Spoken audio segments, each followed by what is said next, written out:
Yo, what's going on? DJ Bloc here. You know how we do, right? So don't forget, each and every month I got something going down right here. It's called Caribbean Punch.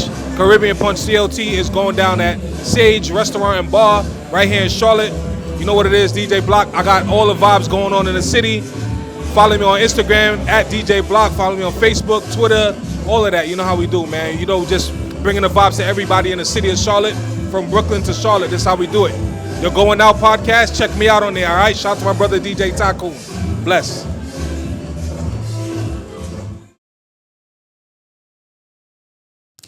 Yo, welcome back to the Going Out podcast.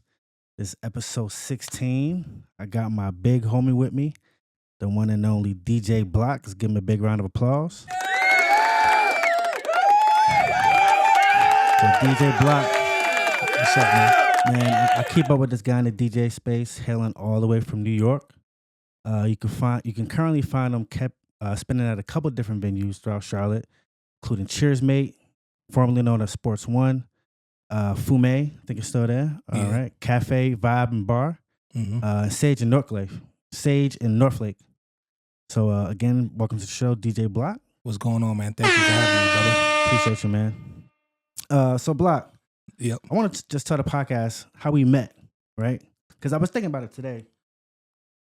And we kind of met like back to back, actually, because you had first walked in Euphoria, right? I think that was the first time I officially met you when I was DJing. Yeah. Yep. Yeah, I almost forgot about that spot. Yeah, exactly. Because we actually caught up at Posh. Yeah. That was like our second run-in. And we actually were there for a while, just chilling. Shout out to DJ Persevere. Yeah. Shout out to all the ladies out there. That's the homie. That's the homie, yeah. She's a female, but she's the homie though. Yeah, for sure. I gotta get some ladies on here, man. Some lady DJs. I have not been able to do that yet. It's always been like part of my plan. But yeah, I definitely gotta reach out to the man. But yeah, we were at Posh, and we had caught up there, and he was over there with Fame, DJ Fame. Yeah, that was my first time actually meeting him too. Yep. Oh, for real? That day? Yeah. Okay. That's up, man. Yeah. So we done stayed in touch. Mm-hmm. We done had a couple more run-ins, you know what I'm saying? But thank you for coming through, bro. We've been talking about getting together to do this podcast for quite some time. Yeah, thank you for having me, man. I appreciate this a lot. For sure, man. But just to get into it, like just talk about how's DJ life going out here currently. How are you enjoying DJ life in Charlotte? And what are some other venues that I guess you're enjoying spending at these days? Some extra ones I haven't mentioned. So I guess first, like, how's DJ life? DJ life is good. Long as you keep a balance, you know what I'm saying? Because it can get lonely at times. Yeah. But also, you know, when you're not busy, you kind of get that itch of like, yo, I want to work. You want to work. You want to spin. Yeah. But it's good though. I can't complain. I'm in spaces and places that I probably didn't know I would have that opportunity. Just from spinning for so many years, you know, and still being able to keep current with the new music and the young boys out there. So it's good. I can't complain. Charlotte has been a blessing also too. What's up? The lonely part though, like expound upon that a little bit. What do you mean, like when you say like lonely in terms of like when you're on your grind, chasing your goals and stuff? Yeah, like, because sometimes, you know, you could have like a very overwhelming weekend. You know what I mean? So you could have like 4 or 5 events, maybe 4 events throughout the weekend, 4 or 5 events, and you spending 2 spots a night or whatever like that on a Friday and a Saturday and sometime a Sunday. You in the booth, like, yeah, you there with a lot of people, you know, but a lot of times you there with people you really don't know, exactly, coming to talk to you, you know, and doing certain things or whatever like that, and then you kind of really relate to you either, though, right? You know and then you kind of miss like. As a DJ, you are the life of the party, but sometimes you kind of miss being able to go out just chilling and party and chilling and being able to live life a little bit. You know what I'm saying? Especially when you're so booked. You know. I feel that. So that's where I mean where like it could get lonely because you be in the booth. Like sometimes you're in there spinning for like 2-3 hours or whatever. 4 hours you in there. You know, people coming to say what's up or. Right. But it ain't, and you working too, so you really can't have a conversation. So at the same time, you kind of like in a zone, you know. So yeah, man, I appreciate that wisdom. Yeah. You know, I think I've never felt like that with DJing. You know what I'm saying? Obviously, I haven't done it enough as you do, but I honestly do feel that way when I'm bartending though. Sometimes, you know what I'm saying? Yeah. Like, in certain ways, it's kind of the same in the same respects. You know what I'm saying? Like you're back there all night. Sometimes you got like, you know, maybe a partner with another bartender and that makes it a little bit better. But sometimes if you're all by yourself, you're kind of back there all night. And yeah, you could be the life of the party too, real like relational and approachable, talking to people, kind of chatting it up. Because I do it a lot too, but at the same time, like those people go away, you know what I'm saying, at the end of the night. Yeah. And then you never see those people again, you know what I'm saying? Right. So at the same time, even when you're, just like when you're in a booth, you know, same thing when you're behind the bar, you're kind of dealing with the job as it is, you know what I'm saying? And everything that comes with it, whether it's like people coming to you for a request, you know what I'm saying? Or someone being annoying about like a drink order. Yeah. But yeah, that's a very like interesting take though. Yeah, especially being here in Charlotte, because you know I'm from Brooklyn, so like that's where about all my family and friends is from. You feel me? So like when I was doing parties out there, I'm never really going to a party by myself. Right. I always got like my peoples with me on the block or whatever, and I'm always with somebody in the booth. Somebody always there chilling with me. You know what I'm saying? So I don't really have that same setup here. I do got friends that I grew up with that live in Charlotte and stuff like that, but you know, they ain't out all the time, and I can't expect them to go out with me just because I'm going to spin. You feel me? So it's like a little different. So I feel you. So you got some bros down here from Brooklyn? Yeah. Word. So yeah, that's actually part of my conversation. So since we're getting into it, let's just talk about, you know, how you came from Brooklyn, right? Specifically, yeah. Which part of Brooklyn though? Flatbush. Okay.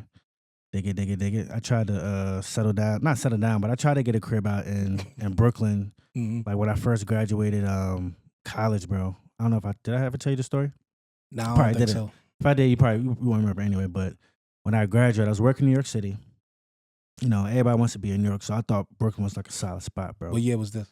This was in 2013. I had just graduated school. I had a good job working in New York. And at first, I was like kind of traveling for work, so I didn't really like need a place. At first, I was kind of just staying in my dad's crib. But I checked out Park Slope, like 2 spots in Park Slope and Crown Heights. It's right up the block. Yeah. I really liked the spot in Crown Heights, bro. I thought that would have been a solid move for me. You know, it had a lot more culture to it than Park Slope at the time. Yeah. You know. Park Slope different. Yeah, it's different. But, you know, this happened in Brooklyn too, but this also happened in Harlem. So New York City real estate, man, it's crazy, bro. You know what I'm saying? I'm sure you probably dealt with that living up there before you came down here. But you know, they have like the real estate agents that'll find you an apartment, like the apartment finders. But every single time, bro, I had like a solid job. I was making like, I think like $70,000 like when I came out of college. So that's like a decent salary. They would run my income. And every time they would run my income, like they would coach on the price. They would run your income. I guess they do that everywhere. But they would increase the shit on me, bro. Like increase the what? The rent price once they ran my income and found out how much I was making.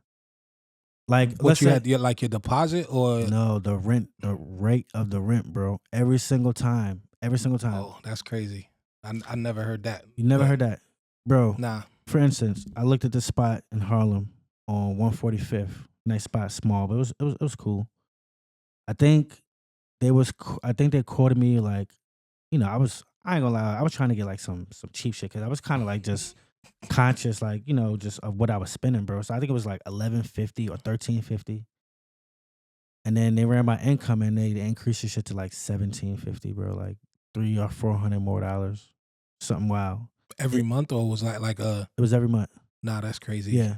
It was enough for me to say never mind, yo. Yeah, that's wild. I don't know. They probably was on some shaky shit. Like you gotta be careful. Like people out there, they'll get you. Yeah. I looked at another spot in Washington Heights. Same thing. So I eventually settled down in East Orange in New Jersey. You know, cause that's where I'm from, but you know, everybody wants to live in the city. Yeah. At some point, but that shit was brutal, bro. Yeah, that's crazy. Me and my wife, we was looking at spots in East Orange too before we came down here. We was gonna move to Jersey. What part of East Orange? I don't even know the area, but I just know it was East Orange. We looked at we looked at West Orange. East Orange was nice. Hold up. Let me hold that back. Yeah.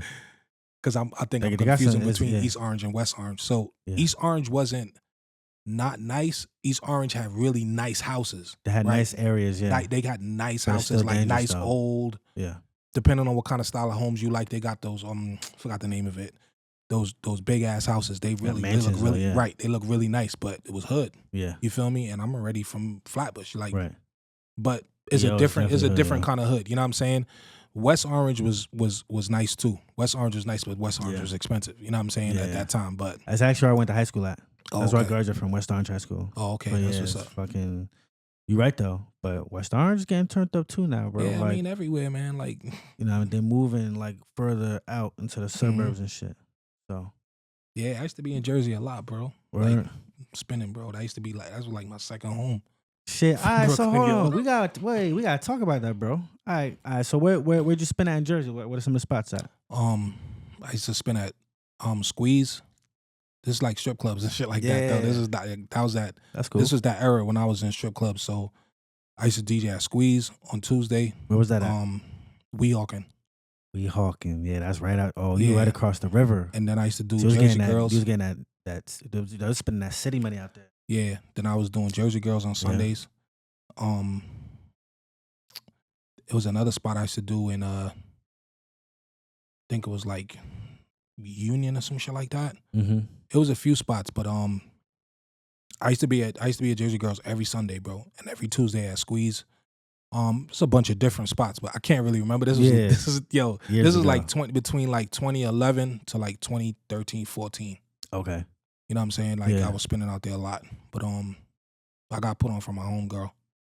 Okay. She heard me spin at in Brooklyn, First Lady L. I don't know if you know about I heard Murder I heard. Mommies. Yeah. Okay. That's my homie. That's my homie L, yeah. Word. Okay, bet. Shout out to L. Yeah, the whole Murder Mommies crew. One second. Let me just turn this screen around.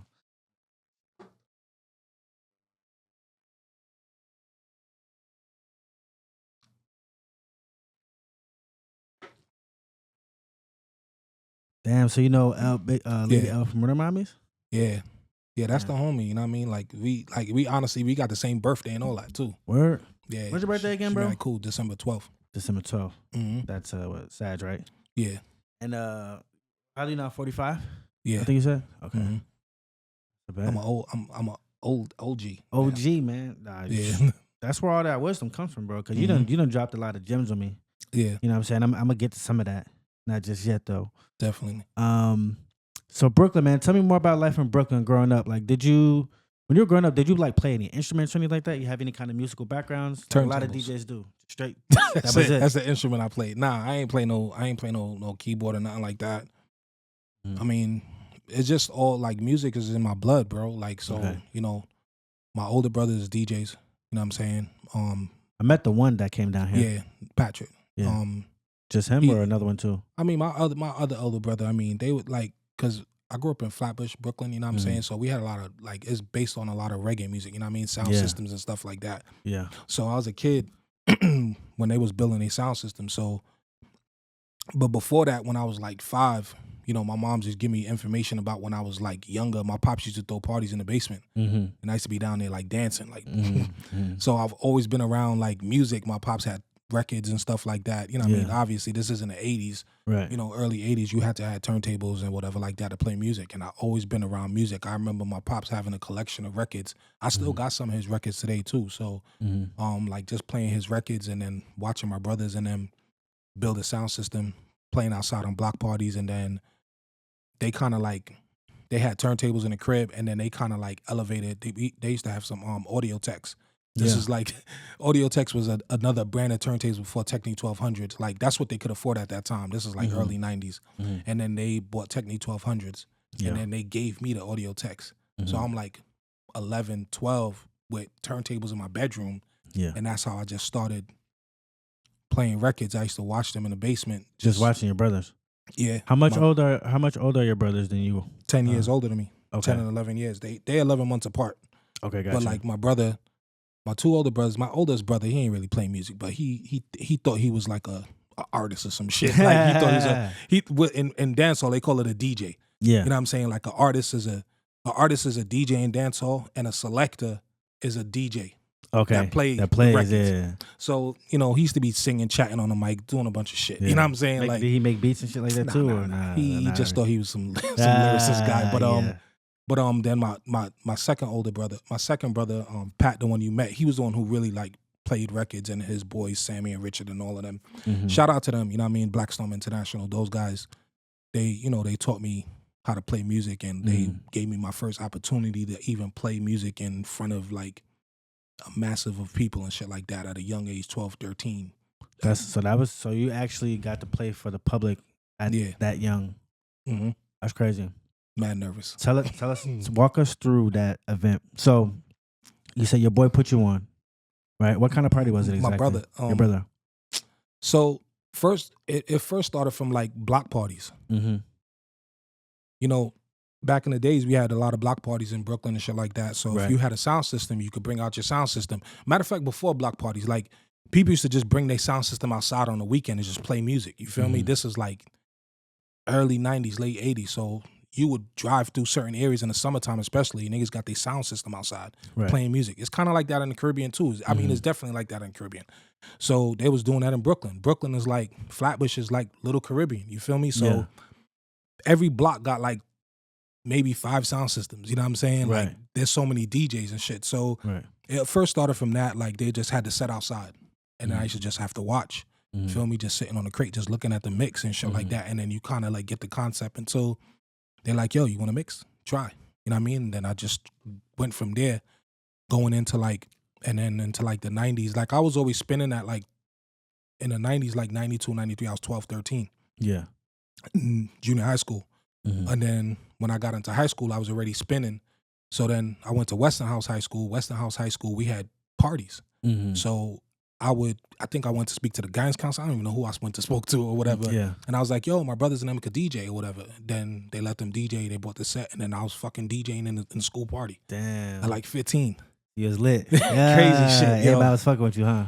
I mean that it ain't like today, bro. Like today where you got social media and all that to publicize the shit. You know what I mean? Yeah. But there was definitely some of my other homies and shit like that was in school that DJ'd, and they still DJ today. Shanti Killer, a couple of DJs in Brooklyn and shit like that. You know what I mean? So we had a lot of DJs and shit in school in West House. You know what I mean? A lot of niggas played. I mean, basically niggas played sound. You know what I mean? That's what we call it. We play sound. You know what I mean? So Emperor Star and shit like that. A lot of DJs or whatever. So we all knew we could play music and shit. You know what I'm saying? Right. So that wasn't foreign to us. It was just my opportunity to play because I got my brothers and them to DJ. So that was just my opportunity to DJ. But other schools was having parties too, and niggas was DJing.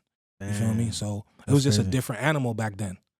You know what I'm saying? This is like 95, 96, bro. Turntables, records. Yeah. You I would know have what I loved mean? to have been there, man. I mean, I was alive, but I was young. I was like 5, 6 at the time. Yeah. But that's crazy, man. Yeah, definitely. Fucking, I remember in 96, bro. I'll never forget this day. We had a party in 96, and I'd fucking drop DMX, Get At Me Dog, bro. Yo. Son, that shit went crazy, son. In high school, It bro. just came out. Yeah, bro. This was crazy in high school time, you know what I mean? Playing records. So I come from that era, then growing into like, they was doing like John Jay College and shit like that. Yeah. And then like, I don't even know, cause like when I was in high school, I wasn't nervous. I was just like, I just brought myself back like I was in a basement. But I remember when they was playing at John Jay College and shit like that, I had to, like, the set was kind of high and shit. And then this was like, overlooking the people. Yeah, this was like 97. So it was a lot more eyes on you. Yeah, it was, and so when I was in high school, it didn't really affect me because I'm in high school with them. Right. But when I was playing it for the college, I was like, oh shit! Like I had to put and this was like 97, so the Showtime rhythm was out. I don't know if you know the Showtime rhythm and dancehall. Yeah, that's when that shit dropped. Yeah. Right. So like I had to, Nike in the air. And all that shit, so I had to fucking put the needle on the record. My hand was shaking, bro. Oh shit! My hand was shaking. My brother was like, yo, don't worry, just play the record. Just play it. And after you play the record, like, shit just go away. You know what I'm saying? So, like, that was, like, my first time being nervous playing in front of a big-ass crowd. Like, I was in high school, but, you know, that was, like, a college crowd. They, like, 20, 21 or whatever, but. Let me ask you this, because obviously you were using vinyl. So who's carrying your crates for you? You carrying your own shit? That wasn't my sound. I mean, it was my brother, them shits. I was carrying the crates, bro. You was carrying the crates and playing the music. So, like, I'm not gonna make it seem like I was the DJ, bro. Like, okay. I know how to play music. They brought me along because I was younger, and I know the shit that they want to. You know, my brothers are 10 years older than me, so like, I got you. If I'm 17, they 27, right? They're not tapped out with the youths, but they know I could relate to them more, but I already know how to DJ at that point. I'm 17. I know how to spin, right? But I don't have the experience like they do. So like we going to DJ. It's not like today where I could just walk in with a controller and shit and just go play. Yeah. We got to bring the turntable, a coffin. The whole shit is mad big.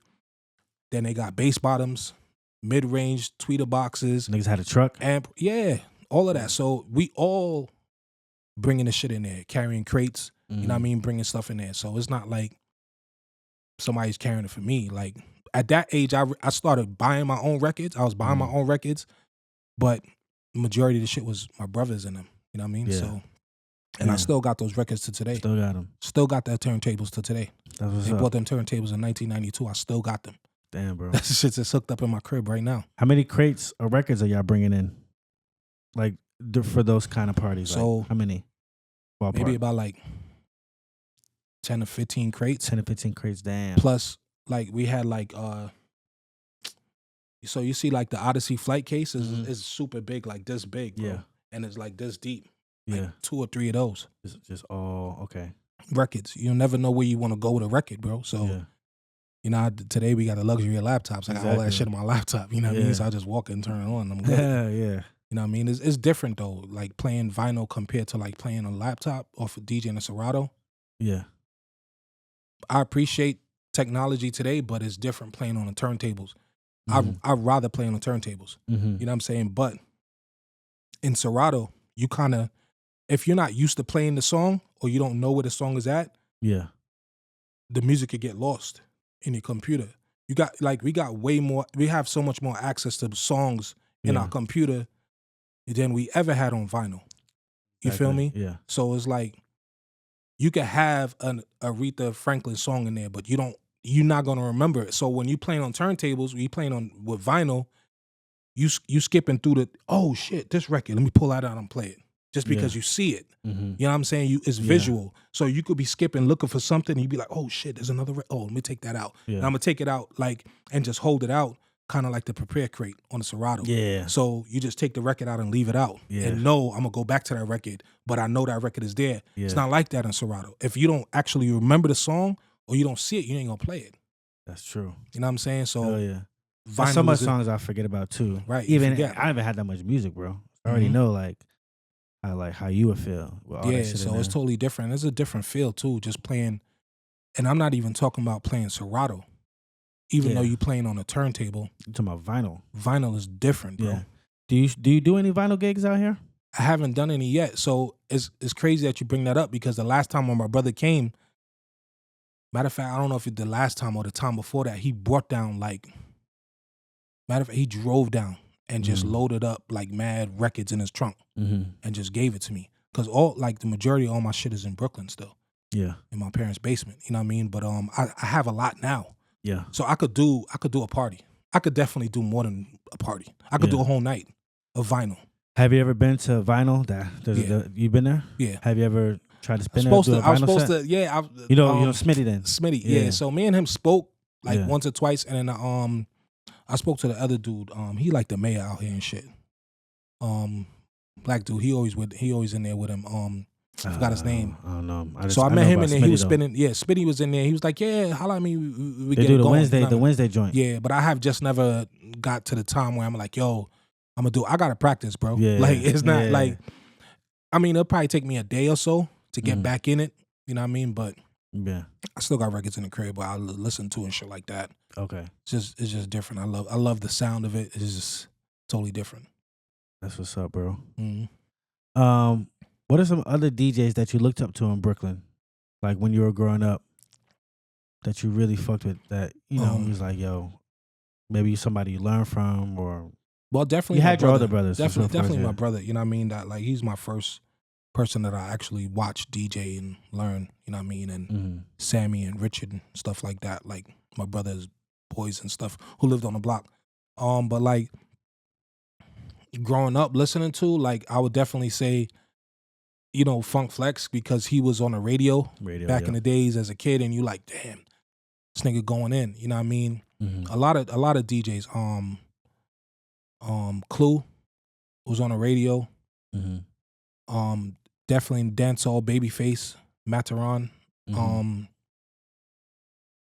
I mean, there's a lot. Like, I was listening to a lot more reggae. Mm-hmm. So, you know, Rory from Stone Love. Okay. Do you ever get to meet any of these DJs? Like, chop it up with any of them? Nah. Bobby Condas. Yeah, I met him. So, like, remember, like, Babyface and Mataron, I'm a kid, bro. So I'm like 15, 16 when these dudes is playing in like big parties. Exactly. There's no way I'm getting in there to talk to those guys. You know what I'm saying? Like, yeah. So maybe later on I would have gotten the opportunity, but they stopped playing the sound and then I went in a different direction. You know, but yeah, like so like Bobby Condas and Jabba, yeah, I've met, looked up to them too. They were a big staple in New York. I chopped it up with Bobby before. Like, he was one of the DJs to tell me, like, yo, slow down. Like, because, like, you know, when you're young, you know what I mean? You spinning records and parties and stuff like that. And you moving kind of fast. Mixing fast? Yeah, you just trying to play records because you so hype, you know what I mean? He was like, yo, son, you got talent. Just slow down, yo. Let the records play. Like, you ain't got to move so fast. You know what I mean? Like, yeah. And I know what he was talking about. At first, I was kind of like weird, like what? Like, oh, okay, cool. But like as I'm older now, and I look back and I hear younger DJs play, I see it. Where dudes is speeding. I'm glad you brought that up, cause a lot of DJs say that's their preferred way of mixing quick, and a lot of DJs will criticize other DJs, especially if they're in like a club setting. And they're saying like you're letting the track play too long. You know what I'm saying? It's a different time though right now. Yeah. So it's more. Now it is, yeah. Now it's more like it's cool. Yeah. It's the attention span, I think. The attention span. And the thing is, I only want to hear the hottest part of the song. And then next But record. also we playing in you also DJing in the. I don't want to sound like I'm against technology. I love technology, right? I love Serato and all that shit and laptops. But a lot of times, niggas are spinning fastest because you bored. You ain't got shit else to do. Like if you played vinyl or you played CDs, and I'm not saying CDs or vinyl is better than Serato. I'm just saying if you playing a record, you play that record is playing, you got to go look for the other record. Right, you're busy. You're busy, so that record got to play. That's true, you know what I mean? So people will hear the song and be like, oh yeah, this is the dope part. People's attention span was allowed to listen to the record much longer than we are today. Feel me? Like like niggas don't even got music. When you you ain't got music. Niggas got streaming. You got Apple Music. Like you don't pay your bill, you can't listen to music unless you downloaded that shit. Right. You think about it. So now you can skip that record real. This shit is whack. Skip.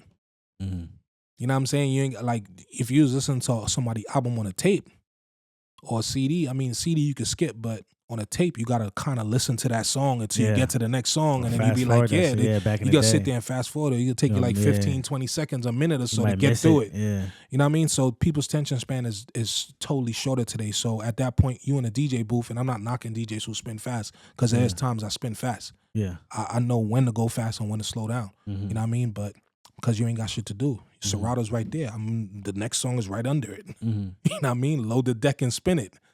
Yeah. So that's a lot of that is what's happening too. You know what I'm saying? Along with just the speed, people's attention span in the party. But there's different parties. Is that how you kind of know? You kind of just read the room, or do you kind of? And this might sound bad, but do you kind of like prejudge like the crowd and like this looks like a crowd that kind of wants to move through shit quick? Like how do you know when to go fast and when to move slow? Kind of got to read the room, but then it's a gut feeling. So for me, I don't ever really have a set that I'm definitely gonna play. Right. I don't know if that's a bad thing, but I play off of instance. Right? Like I might go in this crate and take 2-3 records, and then I'm out of that crate somewhere else. You feel me? I might take one record and I'm out next crate. You know what I'm saying? Or I might stay in this crate and take out 5 records and play it. But as a DJ, you throw test records out there too to see what they gonna fuck with. Yeah. You know, depending on the time, the way that the direction of the club is going, and reading the room. Of course, you know? But it's different. Charlotte's different from New York. Yeah. It's totally different. Like I had a lot of issues when I first moved here. Yeah.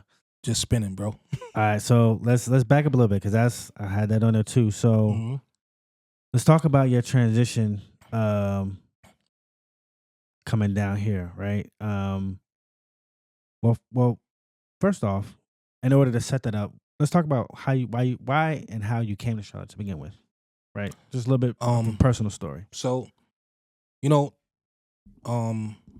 me and my wife, we wanted to leave New York. You know, not for financial reasons or nothing like that. We was good, like keeping it 100. God bless. Like we were good. We had 4 kids. We had 4 girls. Right. So I had an apartment, and my parents have a 5-family house. So first, me and my wife, we had a different apartment before. Then we moved back to my parents' crib, and we took over the 3rd floor, right, which was another apartment. We had 4 kids, right? So I had 4 girls, and then my wife was pregnant again with my son, right? So 5 kids, man. Yeah. So at that point, I'm like, nah. Honestly, it's 6. It's 6 kids though. Oh shit. So I met my wife with her daughter, and she met me with my daughter, and then we have 4 together. Okay, bet. Feel me? So, which was 4 girls, and then she got pregnant with my son, right? My son DJ. When my son DJ, he was born December 15th of 2015, right? My birthday's on the 12th. He came the 15th. There's some divine numbers right there. Yeah, so it's like 12, once he 12, was 12, 15. Yeah, 2015. 2015. Oh yeah, he's same age as my daughter. Oh yeah, July 2015. Yeah, so once my son was born, I'm like, yo, because I already know the streets of New York, bro. I'm born and raised in Brooklyn. Yeah. I'm like, yo, my daughter's bad enough. Bad enough I already have my daughters living here. Me and my wife wanted to move out of New York. We wanted to move to Jersey. We was gonna move to Long Island. My wife even wanted to move to Connecticut and up like the Bronx or some shit. I was like, nah, I'm not moving to the fucking Bronx. She found an apartment and all that shit. The shit was real nice. I ain't even gonna lie. This was like 2010, 11. Went to look at this shit. I was like, nah, I'm not going. Right. I ain't leaving Brooklyn to go here. Nah, fuck that. I ain't from up here. Yeah. You feel me? So then we looked at Jersey and all that shit. Then we end up. My boy moved to North Carolina. He was in Jacksonville first. Then he moved to Charlotte. My boy Will, shout out to Will. He was living in Charlotte. So my wife came down when she was actually pregnant. My wife was pregnant with my son DJ. She came to do an event for FinCon out here. My wife does financial literacy and shit like that, economic development, all that. Okay. So she came to do an event, and then she was like, "Oh, it's kind of nice out here." I'm like, "All right, cool." This was like she came down in like January. What year was this? 2015. 2015. Okay. 2015. No. She came down 2015 in January. Your son was born in December 2015. Yeah, She came down in 2015. She was still pregnant with my son. Okay. And then I can't remember what month it was. Yeah. And then she was like, it's kind of nice. And then I'm like, all right, cool. I came down, might have been like March, to check my boy. I'm like, yo, I'm going to come to Charlotte and see who it is. Yeah. Mind you, prior to that, I used to work at JetBlue. Okay. Right? In like 2012. So actually 2011, 10, all that time, when I was DJing at clubs, I was working at JetBlue. So I never came to Charlotte. I could have came to Charlotte mad time. My homies used to fly to Charlotte to go watch the games and shit. They used to come to the Hornets games. I'm like, I ain't going no fucking Charlotte. Right. Nah, I'm good, bro. I'm not going to Charlotte. Like, what I'm going to go to Charlotte for? What's in Charlotte? So I came down here March of 2016, right, to visit my boy. He was living in university. Matter of fact, the light rail was just being built. Yeah. It wasn't even finished. I came down here in 2016. I looked at it. I was like, oh, shit, this shit is nice. I told my wife, yo, we moving. You were sold? I was sold. I was like, yo, we moving. Okay. We moved in July. We moved in 3 months. Left everything we knew in New York, bro. Brooklyn. My parents was like, what? Where you going? My parents old school West Indians. Like, where you going? What are your asses in Charlotte? What you know about Charlotte? I'm like, yo, we gonna figure it out. Yeah. All of my homies was like, why the fuck you moving to Charlotte? Nigga, you wildin', bro. Right. Madam niggas was like, yo, you wildin', son. Hell no. But one of my homies was already living in South Carolina too, my boy Meek. He was living in South Carolina. A couple of my homies already moved. Like one of my homies, Rane, my homie Rane Lawrence, he be acting and shit like that, and BMF and all that. He been moved to LA. So I was like, yo, nigga, if you could move to LA on your own, right, from like 2008, nigga, I'm gonna be good in Charlotte. Like I figured out, I got my wife, I got my kids, I'm figuring out. He moved to LA. We used to go to LA all the on time. His own too, you know what I'm saying? So that was like my motivation. So we end up coming to Charlotte, and then my first year here, that shit was crazy, bro. We almost left. Talk about that. So personally, what was going on? So with that? I was already let me rewind. I went to audio engineering school, right? So I went to audio engineering school, and then because I wanted to be an audio engineer, like a touring audio engineer and shit like that. I got you. Went to school for that shit, graduated, did all of that. And then I realized, yo, this shit is a lot of like traveling. Like, I don't want to leave my kids. My kids are still young. You know what I mean? So then I went back into so one of my professors was like, yo, do you know anything about audiovisual? I'm like, what's audiovisual? He was like, yeah, it's where you bridge audio and visuals together. You know what I mean? They don't record it together. They put it together in post. He was like, yo, if you already know audio engineering, you can do it. He showed it to me, started working in that shit. Worked from there. Then I went to JetBlue. Then after JetBlue, I went back into it because I know I needed to move. And JetBlue, I couldn't transfer because they ain't have no Charlotte hub. Charlotte is a hub of American, not JetBlue. So I quit my JetBlue job, and then I went back into audiovisual because I already had a degree and a little bit of foundation, like a little bit of experience. So I worked in that, and then I moved. When I moved, my wife was working, and then she left her job. My wife used to work at Columbia University, so she left her job, which was a really good job. We moved here. She was a project manager, and then she was doing some shit which she didn't really care for. Like, we moved here in July. Yeah. I would say October I got fired from my job, bro. The audiovisual thing? Yeah, doing audiovisual out here. What company were you at? Fucking company name was what was the guy name? Small company? It was a smaller company. Okay. But they had a contract with LPL Financial. Yeah. In Fort Mill. So I was in there like installing systems and shit like that. And the dude, like, I don't know. I'm a New York nigga, right? So the way shit work in New York is totally different from the way it work out here, right? Shit in New York is unions and all type of shit. Oh shit, you all just that. fire, you don't got to tell He you was nothing. like, yo, niggas was trying to tell me to go on ladders and shit without safety and all. I'm like, yo, this shit is not legit. Like, you're not supposed to be doing it. And then I guess he wasn't feeling me. You know what I mean? And then one day I got a flat, couldn't make it into work. It ain't like New York, I could just jump on the train and still go to work, pull my shit over. I had to really get my shit towed and all type of stuff like that. Next day, he was like, don't come back. Damn. Then my wife lost her job 3 weeks later. Shit. But we already had savings, though, so we was all right, you know what I mean, for some months and shit like that. Yeah. Damn, shit got real, bro. Yeah, shit got real quick. And then my parents were like, yo, come back to New York. He's like, nah, we gonna figure this shit out. You know what I mean? We gonna figure it out. 2017, then I got hired at UNCC doing audio visual for the men's and teams winning basketball. Okay. So that's how I got into that. Okay. You still there now, UNCC? Or? Nah. Okay. Yeah, I don't work there. But I was when I moved to Charlotte, I was still DJing in New York. I was flying back and forth because I had connect with flight benefits. What? So I was flying back and forth. Still through JetBlue? Yeah. I was flying back and forth. That was when JetBlue used to fly to Charlotte. They stopped flying to Charlotte, though. Okay. So I was flying back and forth like every other fucking weekend, bro, going to make that money. Yeah. Until I started like meeting certain people in Charlotte. And then I got on the radio, 92.7. Oh, where he was on the radio out here? Yeah. That's what's up. Doing like mix shows, you know what I mean? I wasn't in the station, but like doing mix shows and shit like that. And then you mean like you'll be at a party and they'll show up or like record? Nah, so like all mixed weekends. So say like I really just reached out to them and asked, bro, and then sent them out. Because prior to that, I was already DJing on Sirius XM. Okay. I don't even know if you know that, bro. I know about Sirius XM, but I didn't know you was on there. Yeah. I was the DJ on Sirius XM on the Joint 42. Okay. I was doing that from 2014 up until actually 2023 after the pandemic. They changed up the station, and you know, during the pandemic, man, shit just changed in radio. I feel you. So I was there like almost 9 years doing that shit. Damn. So like I kind of like reached out to shout to DJ Tio. She in South Carolina. She was one of the DJs that was spinning on 92.7, and I reached out to her. I'm like, yo, Bloc, you know what I mean? I spin, here go my mix, check it out. Her and I think it's Mary, she was the program director.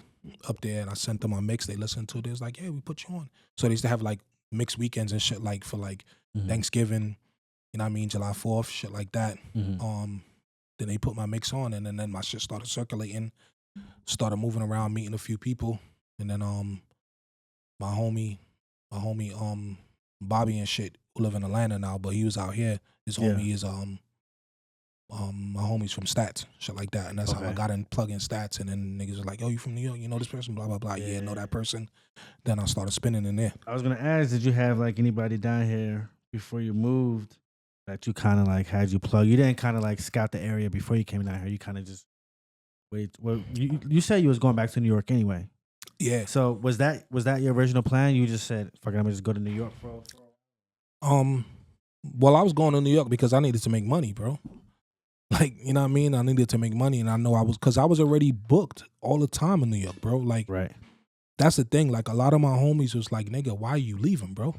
Like, you leaving at the wrong time. Like, you already spinning at mad spots in New York and New Jersey." So I kind of like left everything that I've built, and then started over in Charlotte, which was, to think about it, which was crazy, but it was, you know, that was God's design for me.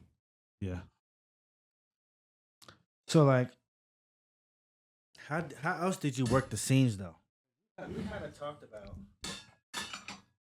talked about how you should go about like talking to these different venues, right? And I want to ask you like your opinion, because we talked about it before, but I want you to kind of go through it on the podcast. Like some of your opinion about what are the better venues to work at. Clubs versus bars versus lounges, not necessarily specific venues, but type of venue. I mean, it's really depending on what your angle as a DJ. You feel me? So, yeah, I like to spin in nice spots and big spots, but I've done a lot of that in Brooklyn. Yeah, you know what I'm saying. So, not to say that I need to compare Charlotte and Brooklyn, but I got a lot of history in Brooklyn. You feel me? And also like spinning in Miami Carnival and shit like that. Oh damn, Miami! You know what Carnival, I mean? So yeah. Miami Carnival. I also spin in LA and shit like that. Houston. You know what I mean? So I've spun at a lot of different spots. You feel me? So not to say that I graduated, but I don't have that same like, yo, I need to be in the best spots, bro. Right. Yes, I want to be in amazing spots, right? But I don't have the same, like, I would say some DJs is cutthroat to wanting to be in some of them spots. You feel me? Right. So I don't have that same, I need that. You understand what I mean? So like, so for you, depending as a DJ, what's your direction on where you want to go, that's how you kind of figure out where you want to go, right? So I think your question was, how do you finagle different, like go to different clubs, or like, I just kind of like built a relationship with a lot of club owners. You feel me? Like, cause club owners is always going to keep you booked. Right. You feel me? And then you still got your promoters too. I still got some promoters out here that I rock with. You know what I mean? They call me for certain shit. Yeah. You know, certain events and stuff like that. They know what. And as a DJ, you know, they need to know your style of music and what you bring to the table. You know, every party ain't gonna be for you. Exactly. You feel me? So where you fit in is where you get in. Mm-hmm. You know, I'm never trying to be like, anytime you see me spinning somewhere, I'm there because I was requested, bro. That's right. You know what I'm saying? Yeah. I'm not trying to like. Do I speak to promoters and shit like that who I rock with and club owners? Yeah, if I see a venue that I want to get into, I'll go there and network and see, you know, what's the opportunity? How can we work together? Because I can't make money if you ain't making money. You know what I'm saying? So yeah, you know, that's kind of the way it goes. You know what I'm saying? But I'm not 25 and 24 where I need to be in the big clubs, right? Or in every spot. Every spot, yeah. I remember the conversation we had. I think if I recall correctly, your comments were like more bars and lounges are just more chill. You know what I'm saying? Yeah, I mean, it's a lot easier to work with, I guess. Yeah, I mean, it's different, right? Because there's sometimes when I'm spinning at bars and lounges and shit, and then I get tired of it. You feel me? You know what I'm saying? Like, it's kind of like bipolar, bro, because it's like I spin at certain venues, and then it's cool to spin there. Like, I spin at Fume, right? Like every Saturday. You know what I mean? It's a vibe. It's a different vibe. I could go in there and I could play music. You feel me? Like the owners, they rock with me. They understand my style. I could go in there. I could spin dancehall, Afrobeats, soca. You know what I mean? A little bit. You know what I mean? Because Right. it ain't that much of that kind of crowd in there. But I could play hip hop, R&B. Right. You know what I mean? Some pop records. I could play whatever I want and take it that direction. You know, and I don't really have to make people dance. It's a vibe. People are in there eating, chilling, and smoking hookah. Yeah, you know what I mean? yeah. It's a good vibe. Yeah. But then, like, I rock with that. last week I was at Encore. So that, you know, it's a bigger club. You know what I mean? So the energy got to be up a little bit different. You feel me? Right. You And know? that was a special event, right? I wanted to ask you about it. So talk about that event you did at Encore. That was with the AKAs, right? Yeah. So you told me they book you every year for an event? Yeah, they've been booking me for like 2-3 years now. Mm-hmm. Doing that event. Usually is at Encore. Sometimes it's at XO. And it's the same event. So it's like an annual tradition. Yeah. What's it called? Pretty ice cold. Pretty Ice Cold. Yeah. Is it AKAs or is it Alphas too? Alpha show, Both. I'm sure. Yeah. Both of them. Big time, yeah. Yeah, Beta New Lamba. Yeah. I remember that from college. Ice Cold. They had the Ice Cold parties. The shit that was lit though was the ape walk. Oh, I don't know nothing about Greek life, bro. Yeah. Sorry, I don't know nothing about that. I'm not I obviously I'm not Greek either, but yeah, ape walk is a big alpha party. Mm-hmm. I know about oil spill. That's the Q's. Q oil. Nah. I don't know, bro. Oh man. Yo. You might that might be a good lane, bro. Especially because you're like so experienced with with the DJing thing and you can like hit all the age ranges. I think you should look into some like more of that type of shit. Like Pretty Nasty. Mm-hmm. It's Q's and Kappas. So I did a Q party too. You did? Yeah, matter of fact, I think they had their this was maybe a year or two ago. Okay. They had a regional here in Charlotte. Mm-hmm. And I DJ for some Qs or whatever. They had a party. I forgot where it was at. I forgot what club. Regional meeting. Oh yeah. Yeah, it was crazy. There was so many of them out here, bro. Yeah, like, bro, I already know. Oh, yeah. I think I remember that weekend. Yeah. Yeah. Yep. Yeah. So like that was a vibe. You know what I mean? I mean, those parties is cool. You know what I mean? Because they coming out to party, bro. Mm-hmm. They coming to party. Exactly. You know what I mean? So it makes your job easier. That's the thing. Like with clubs, people come out and it's more of a fashion thing. They just want to chill and sit on the couch and smoke hookah and drink. Like, nigga. You know about Greek Picnic? Where? Well, they got them all over. I guess they got Yeah, one in they Charlotte had now. it in New York. They had what, Greek Fest and shit. We had that in Long Island. That used to be Atlanta crazy. used to have a big one. ATL Greek Picnic. I know they got one out here in Charlotte now. Yeah. Yeah, I mean, those parties be vibes, you know what I mean? Because they coming out to, you just gotta really know like what songs to play for who, and I don't be really knowing all that shit like that on Right. you know what I mean? My exactly. homie PME Prince, you know what I mean? Shout out to PME Prince. He put me onto those vibes for their party and shit like that. But like sometimes you gotta know the records for certain fraternities, bro. Like I feel like the Q's are pretty easy though. A lot of niggas know the Q shit, but everyone else, I feel like it's kind of like similar shit though.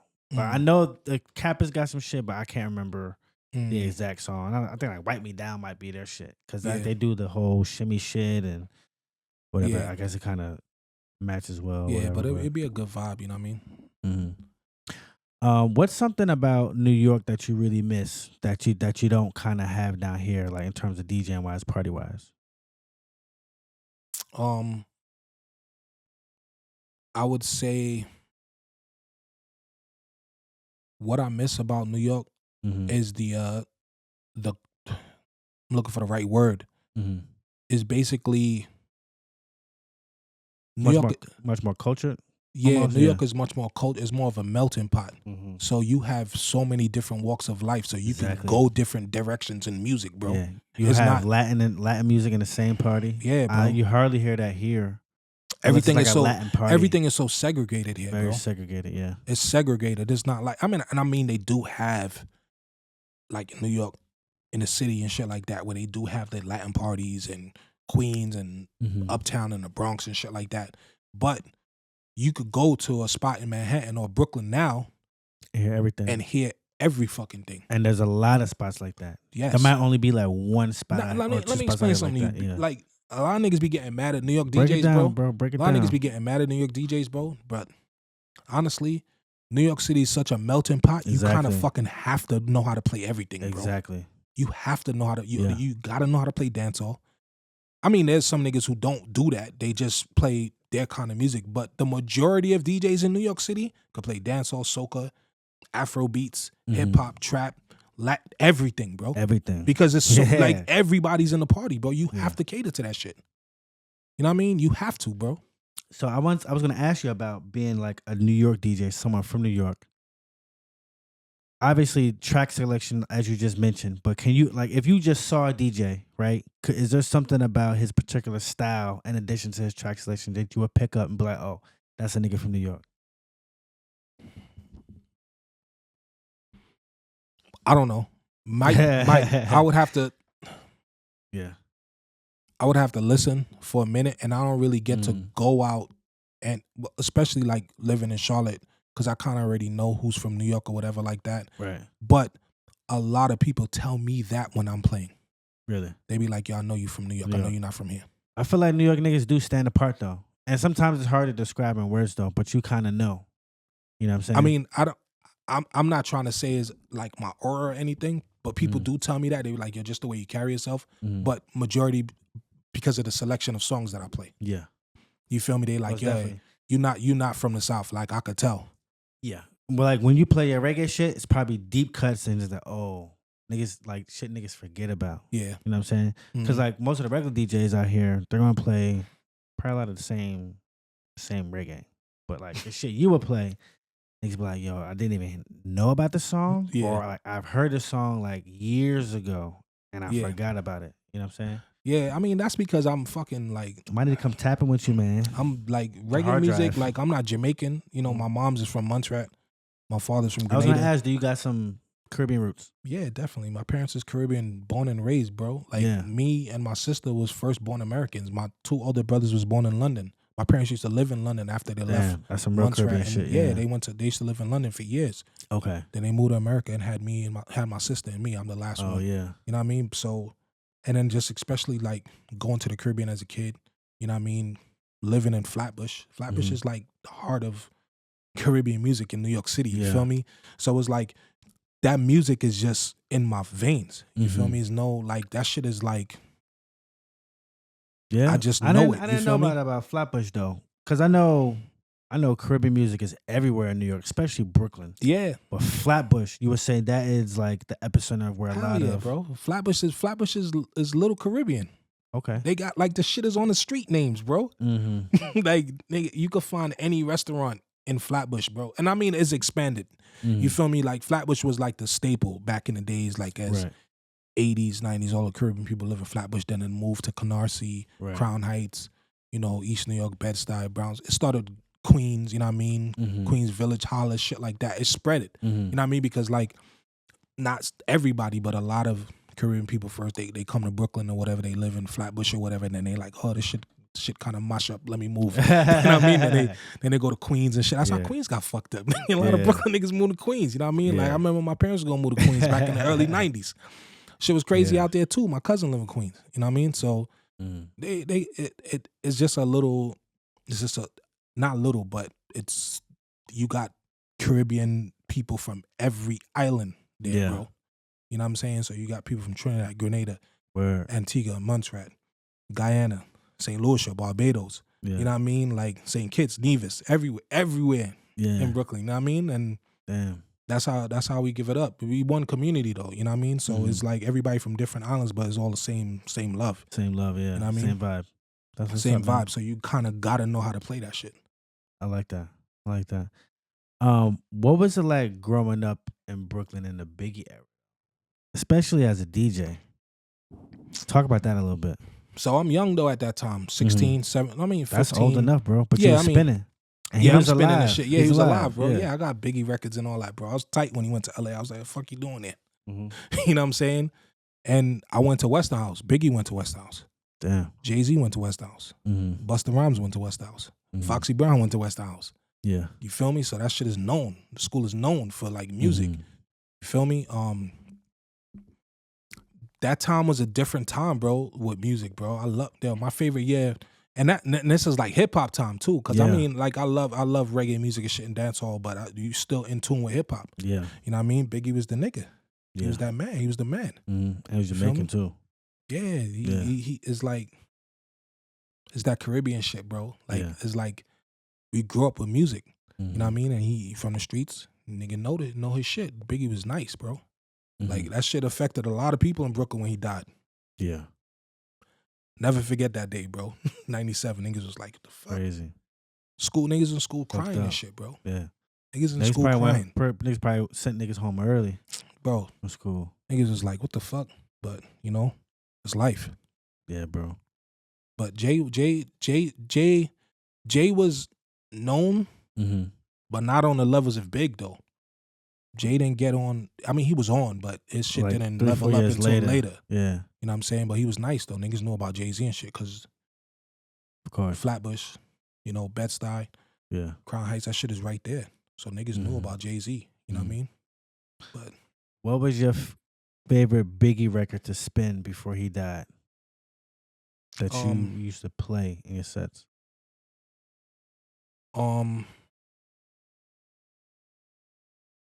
Probably Juicy.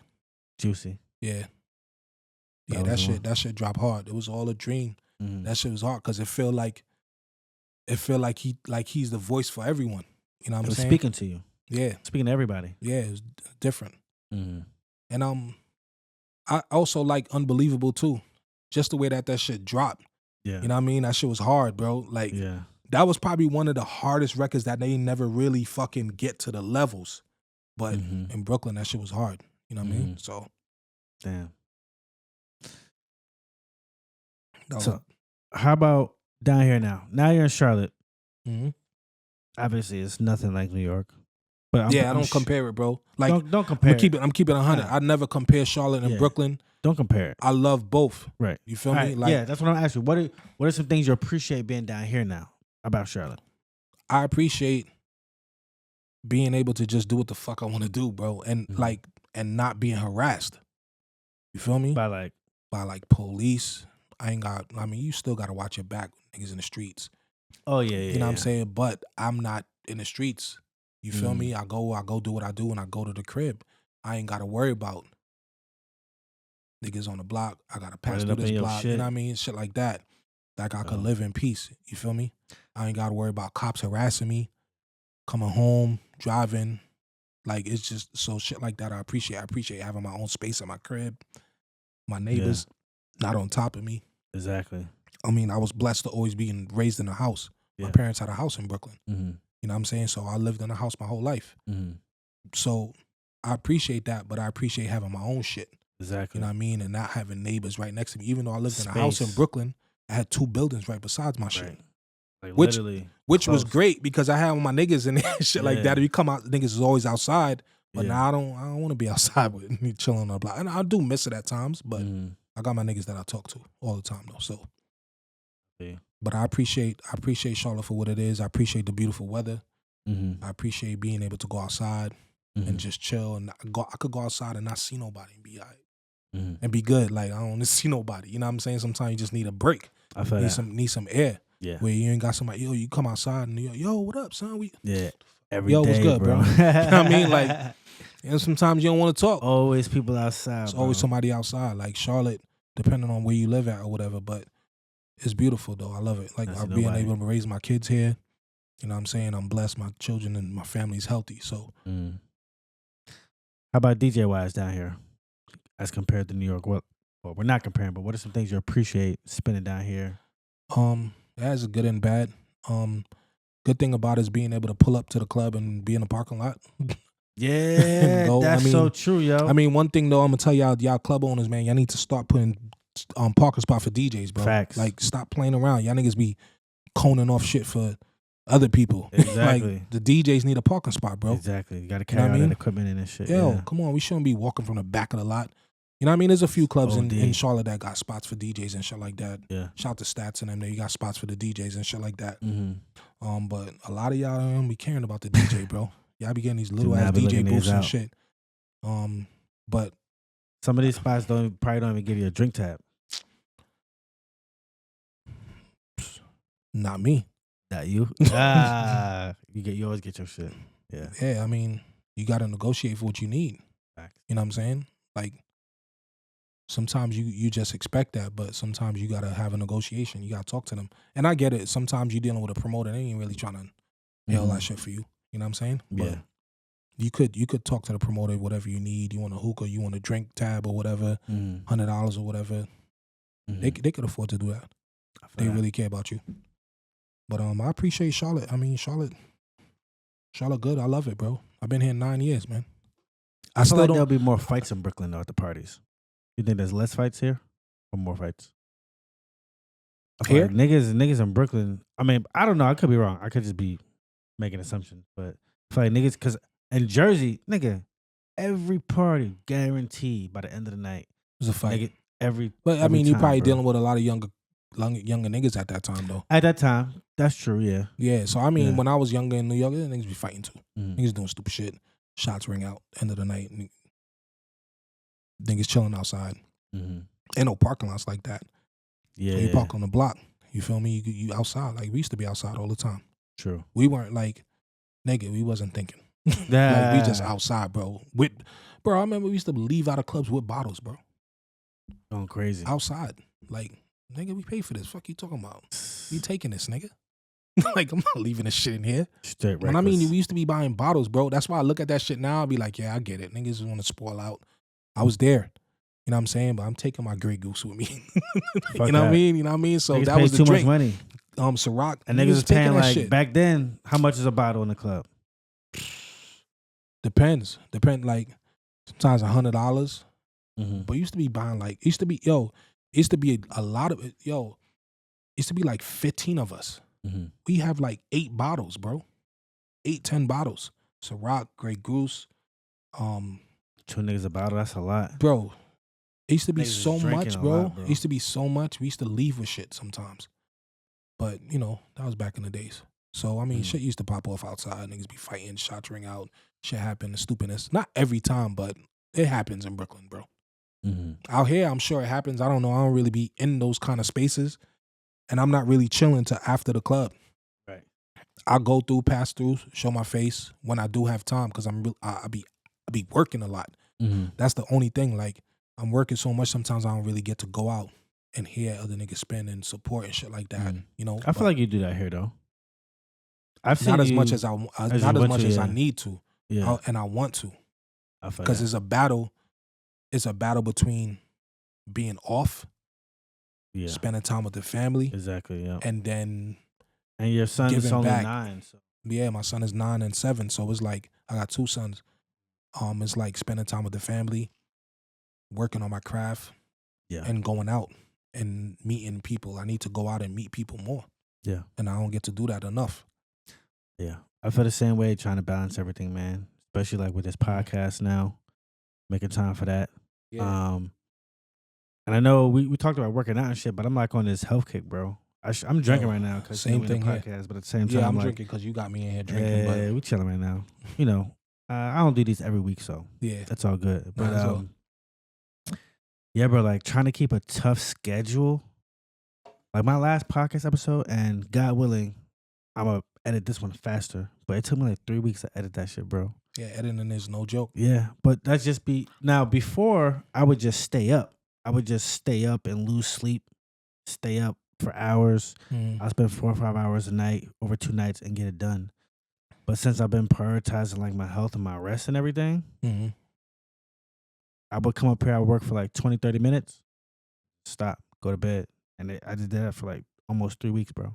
And I finally got through it. Yeah, because you got different angles and stuff like that, and microphones and everything to mix down. Yep. Yeah, I ain't got all of that going on with my shows. Yeah. So God willing, I'm gonna maybe be able to do it like over a weekend where I can spend time during the day. But anyway. So did I answer all the questions you asked me? Did you? I don't know. I don't remember what's the last question you asked. I can't remember. I'm kind of It's all good, man. going on with it though. About the international music genres, right? Because you was talking about dancehall, all that. Out of all of them, which is your favorite though? Out of dancehall, reggae, soca, Afrobeats, amapiano, it's like dembo, reggaeton as well. I don't know if you how dancehall. Dancehall is your favorite. Yeah, dancehall and soca. Really? Mm-hmm. You like it better than Afrobeats?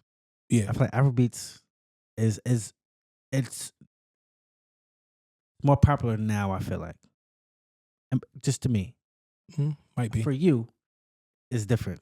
So, right. All right. Okay. So for you, right? Mm-hmm.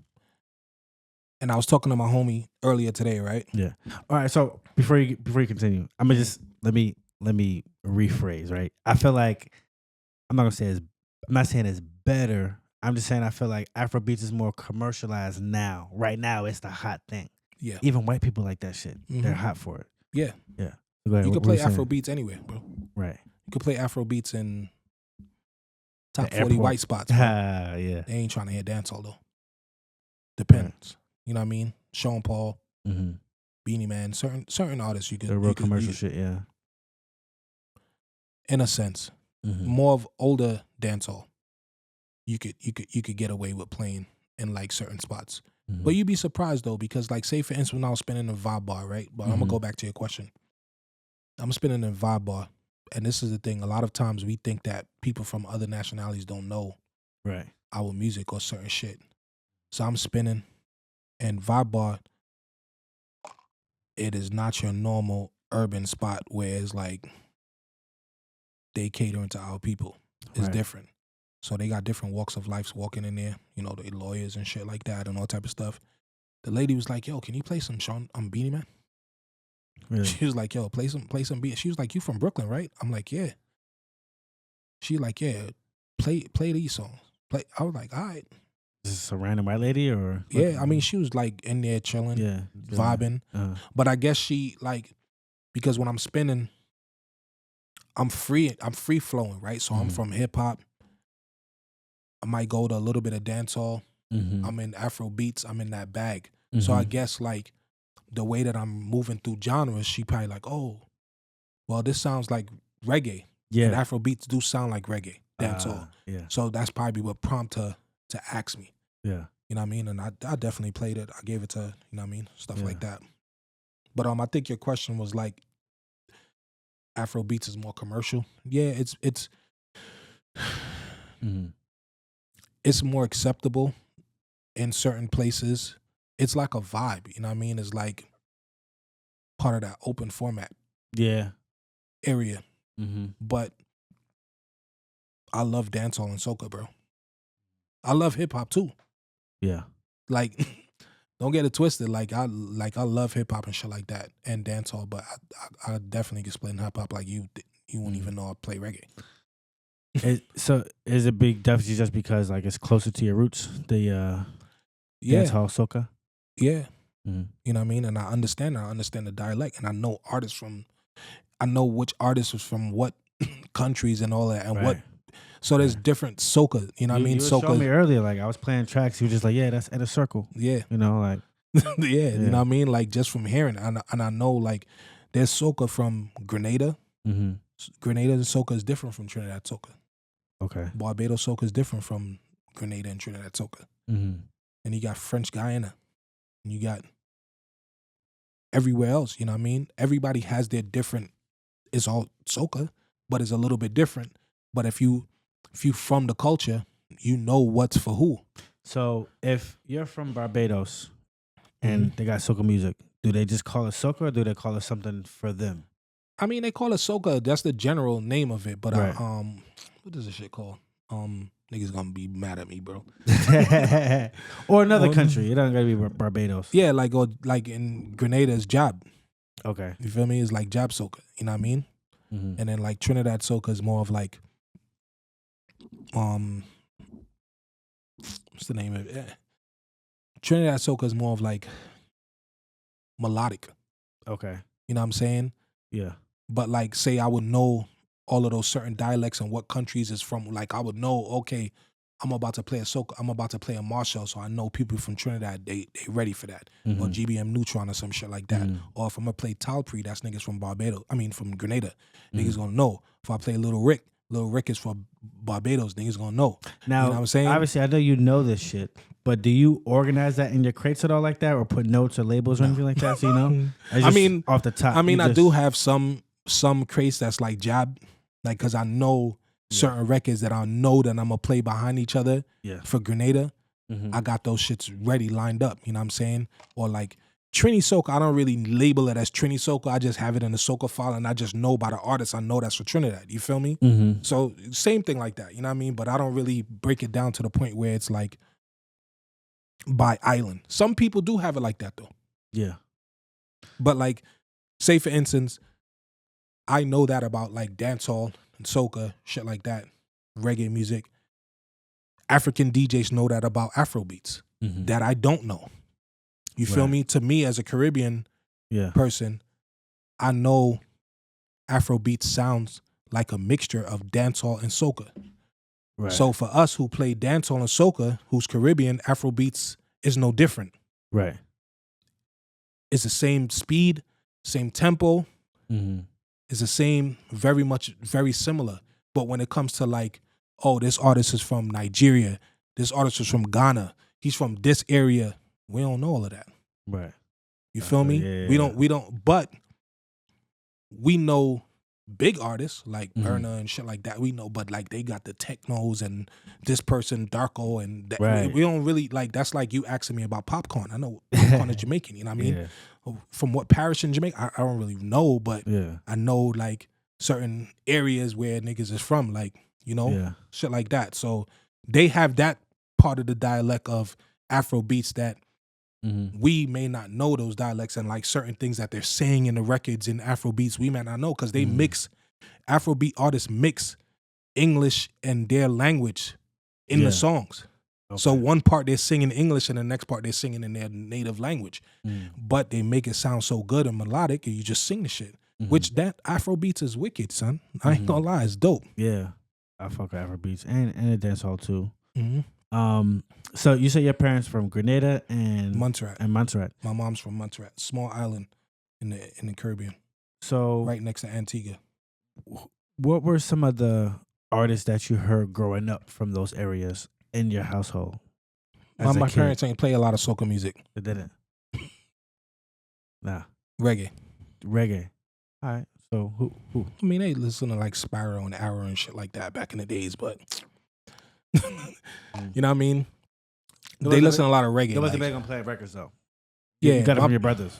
Yeah, my pops used to play a lot of records, you know what I mean, in the crib. But listen to artists like Roy, just big reggae artists, you know what I mean, growing up. Definitely Dennis Brown, Gregory Isaac, you know what I mean? Artists like that, you know what I mean? So, Peter Tosh, yeah. Artists like that. So like, and Studio One. So I don't know if you know about Studio One. Studio Run Reggae, right? So Studio Run is like, so like Heptones and shit like that, and those artists is like from the 50s and the 60s. Oh damn! In reggae, you know what I'm saying? So like what they was doing in the 50s and 60s, Temptations in America, they were doing that in Jamaica. You feel me? So that's what you call Studio One. Yeah, shit was on 45 stuff like. I got enough Studio One records, bro. So that's you mean, like. So wait. So when you say what they were doing in like the Temptations in America, like are you meaning like how they were recording music, or like the actual sound they were putting out, like the kind of style of music? The kind of style of music was more singing. Like R&B, Heptones. Heptones is like Heptones is like is like Temptations and shit like that. Singing harmony. Then they got Delroy Wilson. You know what I mean? Okay. This is before Bob Marley, bro. Yeah. You know what I mean? Way so like back. 50s and the 60s and shit like that. You know what I mean? Yeah. So my parents used to play those records on 45 in the crib. So I grew up listening to that into like the 80s. You know what I mean? And then do you play Dennis Brown. Do you got any of that shit in your Serato now? Yeah. Bird. Hell yeah. You crazy? Why don't you play some shit, man? All right, after this interview, after this interview, I'll play a few Studio One and shit like that. Yeah, definitely. Yeah, bro. Like that's what I grew up listening to. You know what I mean? And then like into Dennis Brown, Baron Televi, Barris. You know what I mean? I fuck with Baron Televi, yeah. Tennyson, shit like that. A lot of my favorite artists is from the 80s and 90s, bro. Like that's my favorite era of reggae music. I agree. I think now when I first started partying, I started partying early, like 2004. But all the reggae shit I heard, I'm sure it's from the 90s, like Satisfy Her. You know what I'm saying? I forget the artist. Something start with a K, I think. It's I Wayne. Yes, that's right. I Wayne. Yeah, that's not in the 90s. It's 2000s. Is it? Yeah. See, you schooling me. Nah, you But good, bro. Early 2000s. Gotta Early be. 2000s. Like Early 2000. 2000s had a lot of good music, a lot of good dancehall. Yeah. I think dancehall. I ain't trying to diss dancehall. You know what I mean? Dancehall is wicked, but nothing stays the same. I think after 2015, dancehall hit a rough patch. Yeah. You know what I'm saying? I would say. How so? Because this is my theory, right? And this is all part of production. I'm not Logic, but FL Studio. I'm not knocking it. Talking about Fruity Loops? Yeah. Yeah. Wait, niggas making tracks with Fruity Loops? Yeah. That's what niggas use in the dorm room, man. But it works though. But FL Studio is like one of the major production today. You know what I'm saying? But this is what I think happened with dancehall. And I'm not knocking technology because technology allows people who have talent to be able to make music in the space of their house. Yeah. That would never get an opportunity to go in the studio. Yeah. And you can create shit, which is amazing. You know what I'm saying?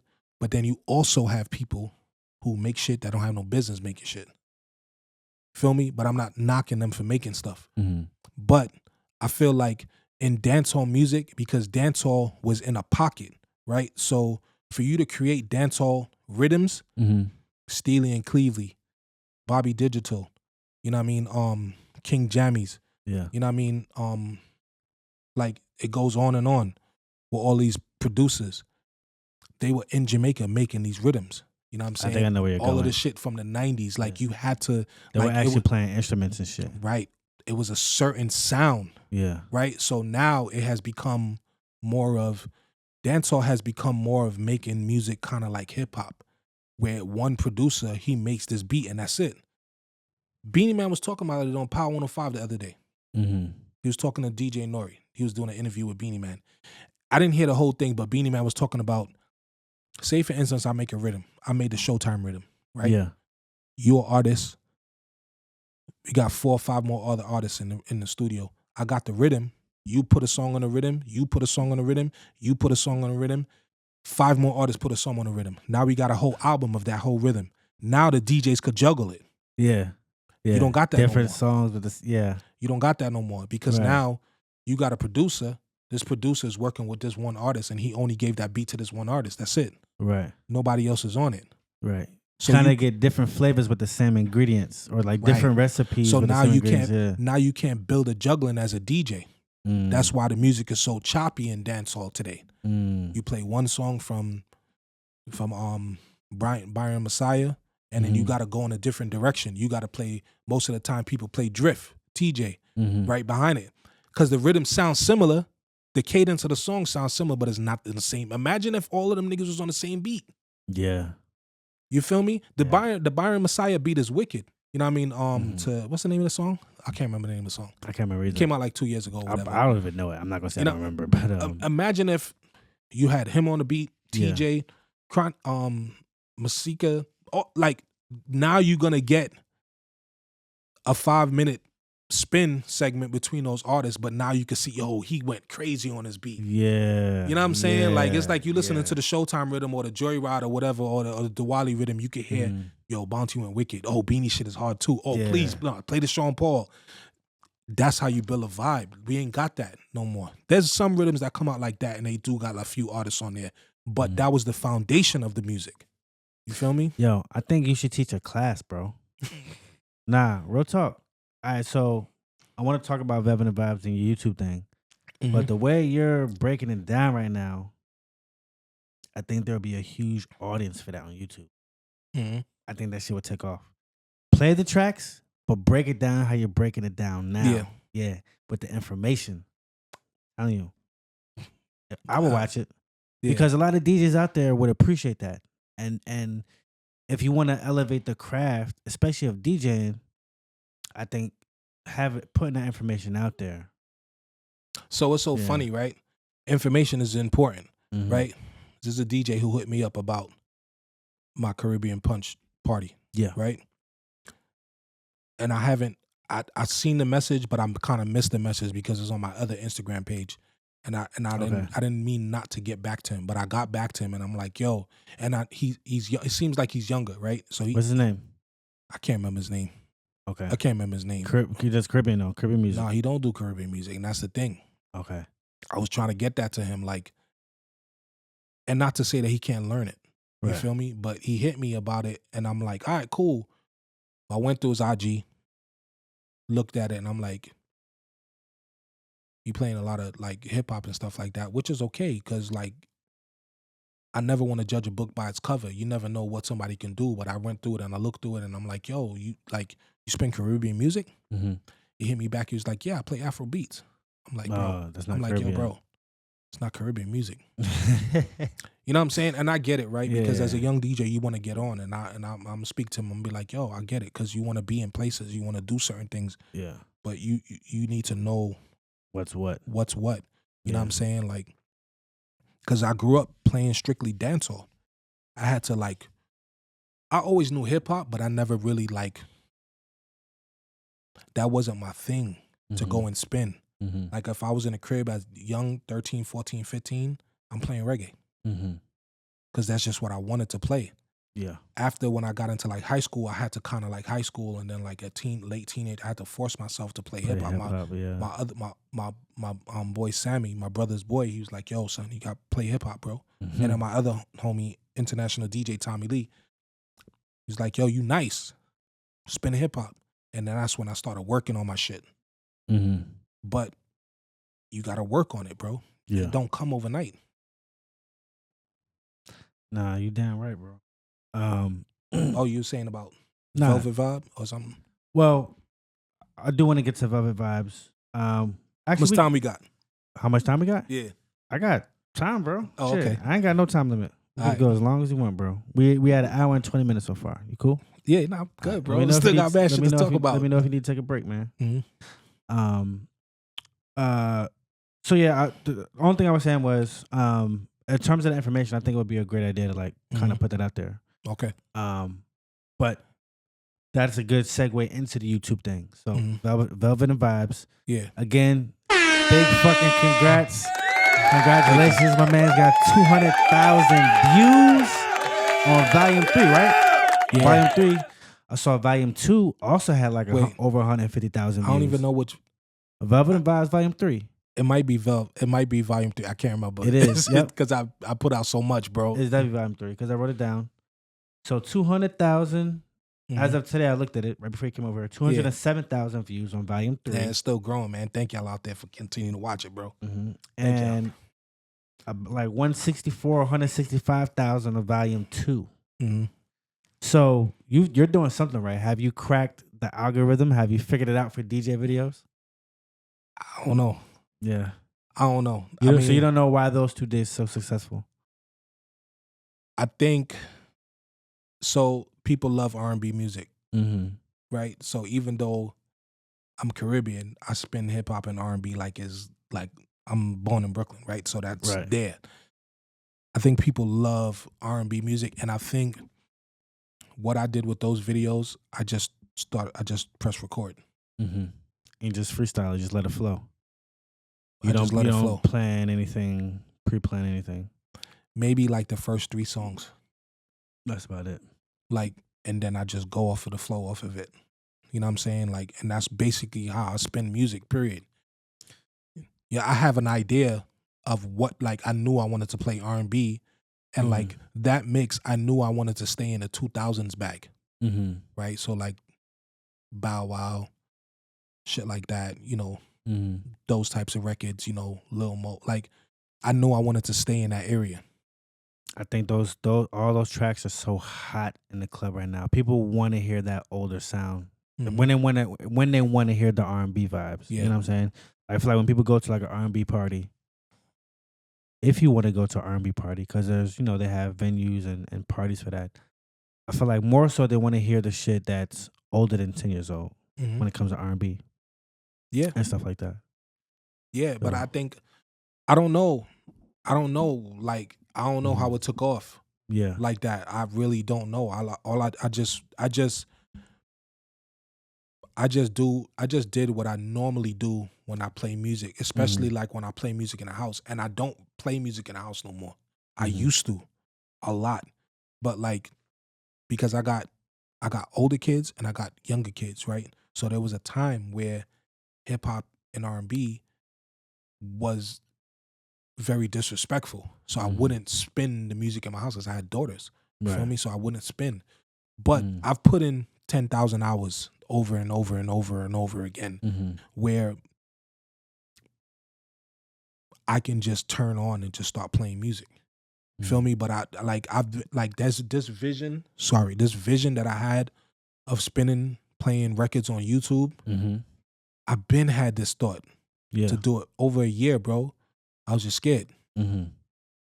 Not scared, but just you're doing numbers, bro. Just thinking that people ain't gonna rock with it. Yeah. And then I started looking at other people videos and I'm like, yo, how they got so many, like, they got people really listening to this, like, and some of the DJs wasn't that good. I'm not saying that I'm the best. I'm not saying that. I think I can DJ. I think I'm a really good DJ. Right. But I was watching some videos and I'm like, yo, because you could get lost in videos on YouTube, bro. There's so many DJs. The content is over abundance, bro. It's so much. So you know what's crazy? And I don't mean to interrupt you, but I feel like yes, but I have a hard time finding the kind I like though. Cause me, I like to actually see the videos where I'm seeing the DJ mix. Cause there's a lot out there where it's just like a picture. Or like some artwork, and they're just like mixing. You don't even see the nigga. You don't even see like what he's doing. And that was the hardest thing for me, bro. Like, opening up that door into my crib, right? And then I was looking at videos, right? Like I've been thinking about doing this years. Like I was like, damn, I need to get a good camera. Where am I going to record at? But I used to stream though. So in 2020, I was already kind of doing that. I was streaming in the crib. On Twitch. Yeah. What were you using? Twitch? Yeah, I was on Twitch. You know what I'm saying? During the pandemic. Streaming like every week. But, you know, outside opened back up. You know what I mean? For a little bit here in Charlotte, it did. You know, kind of pretty quick. So we went back outside. But I was already spinning, not letting people into my crib. I had my setup in my garage, in my other crib. So then I moved. But I was just like, yo, I don't know. I wanna put it out. I was talking to my wife. I'm like, yo, what you think about what I wanted to do? I wanted to get a space. I wanted to get a space and then invite a few people over and just mix. Because people used to be in my crib all the time when I used to just be mixing, just never recorded it. Yeah. Never press record, never put a camera on. So I was like, yo, I was talking to my wife and her homegirl. I was like, yo, what you think if I do one of these at an event space or a space and just bring people in, you know, we drink, chill. Like I was already thinking about doing that vibe. Then I was like, nigga, do you mean like the ones that are going viral, like people in the background type shit? Yeah. I was thinking about doing that like last year. Like just inviting people over and just recording. I mean, there was a few of those videos already going on, but it wasn't like what it is today. Yeah. Like it's like a formula now. It's a formula now. Yeah. But then it was like, yo, they was like, for what? Do this shit at your crib. Like you got a nice ass house. I'm like, I was gonna comment on the background. So on volume 3, I think you had the Christmas tree back there. Yeah, it looked good, man. It looks like it almost looks like a setup that was curated for that. What you were doing? That's my crib, bro. I know. I'm saying it looks nice though, but it looks like it was curated though. Yeah, thank you. So you did a good job. You and your wife. So like the first video, that was just decorations, like Christmas decorations. Like I was thinking about doing it, and then one day my wife was like, yo, just do it. So that's the first one that I had, and I had to set up on a table. And I put my phone in front of me, and I just pressed record, and I started mixing. I only did like 25 minutes or 30 minutes or something like that. And then I put it out. I think it got like 1,000 or something views. Went up to like 2,000 views. It was like 500, 600. Then I was like, oh shit. Like people watching, yo. I'm like, yo, this is crazy. Yeah. Then I was like, all right, cool. I'm gonna do another one. So the one that's at 200K, I almost deleted that video, bro. I was not gonna put it out. So at 200K, 6,000 views. You ain't gotta tell us how much, but obviously you got to be making some money off it now. Now you can't make money off of it. Because of copyright strikes. Right. I wanted to ask you about that You too. can't make money off of that. So the DJs that be putting it out, and there's two that I want to bring up, and I want to talk about. So, all right, let me back up a little bit. I'll drop the information. You can't make money off of that shit, bro. It's not yours. Of course, but I feel like some DJs can though, or they just can't. You. This is how you gotta do it. There's a way. So around my page it, is monetized, Uh-huh. right? So I can make money, right? Right. So you have to have at least 1,000 subscribers and 4,000 watch hours. Mm-hmm. I beat the watch hours in a week, Right. from my videos going off, Right. right? But I didn't have the subscribers. When I started my page in 2014, Mm-hmm. I had 25 subscribers. Mm-hmm. I made 1,000 subscribers in a month. Mm-hmm. In like 2-3 weeks. I beat that Mm-hmm. just from putting out videos consistently. But because I'm monetized, because I'm monetized now, if I make a video, like I have shorts on my page, I have other videos. Once you're playing music or playing content that's not yours, you can't get paid off of it. So like your other videos that you make, like say for instance, I did an unboxing for like my Roadcaster. You make money off that. Those types of things you can make money off. But you gotta have mad views to make money on YouTube though. That shit is not easy, bro. A lot of views. So I respect people who making money off of that. It takes a lot of work. You already know how much work it goes into Of course. putting out these videos. Yeah. It's not easy, bro. Hell no. It's not easy. That's why I salute anybody who got mad views or anything on their YouTube or whatever you're doing in music. I salute you. It's not easy. Yeah. So we both know DJ. Well, we're not gonna say we know, but we follow DJ Puffy. Yeah. On YouTube. Mm-hmm. I feel like he's just like you. He just goes in and freests when he does his videos. Yeah, shout out to Puffy, right? bro. Shout out to Puffy. I like a lot of. I fuck with his Bandcamp. Shout out to Puffy. I ain't gonna lie, bro. Puffy is one DJ that make me be like, shit, I need to go practice. Mm-hmm. He make me feel like I need to go practice. Jazzy Jeff make me feel like I need to go practice. Mm-hmm. Shout to DJ Camilo. Yep. Like, there's a lot of other few DJs too. I forgot his name. I think he in Phoenix. I forgot his name. Shout to DJ Popo in Georgia, in Atlanta. Some of these dudes, bro. Mm-hmm. Shout to DJ Nico in Philly.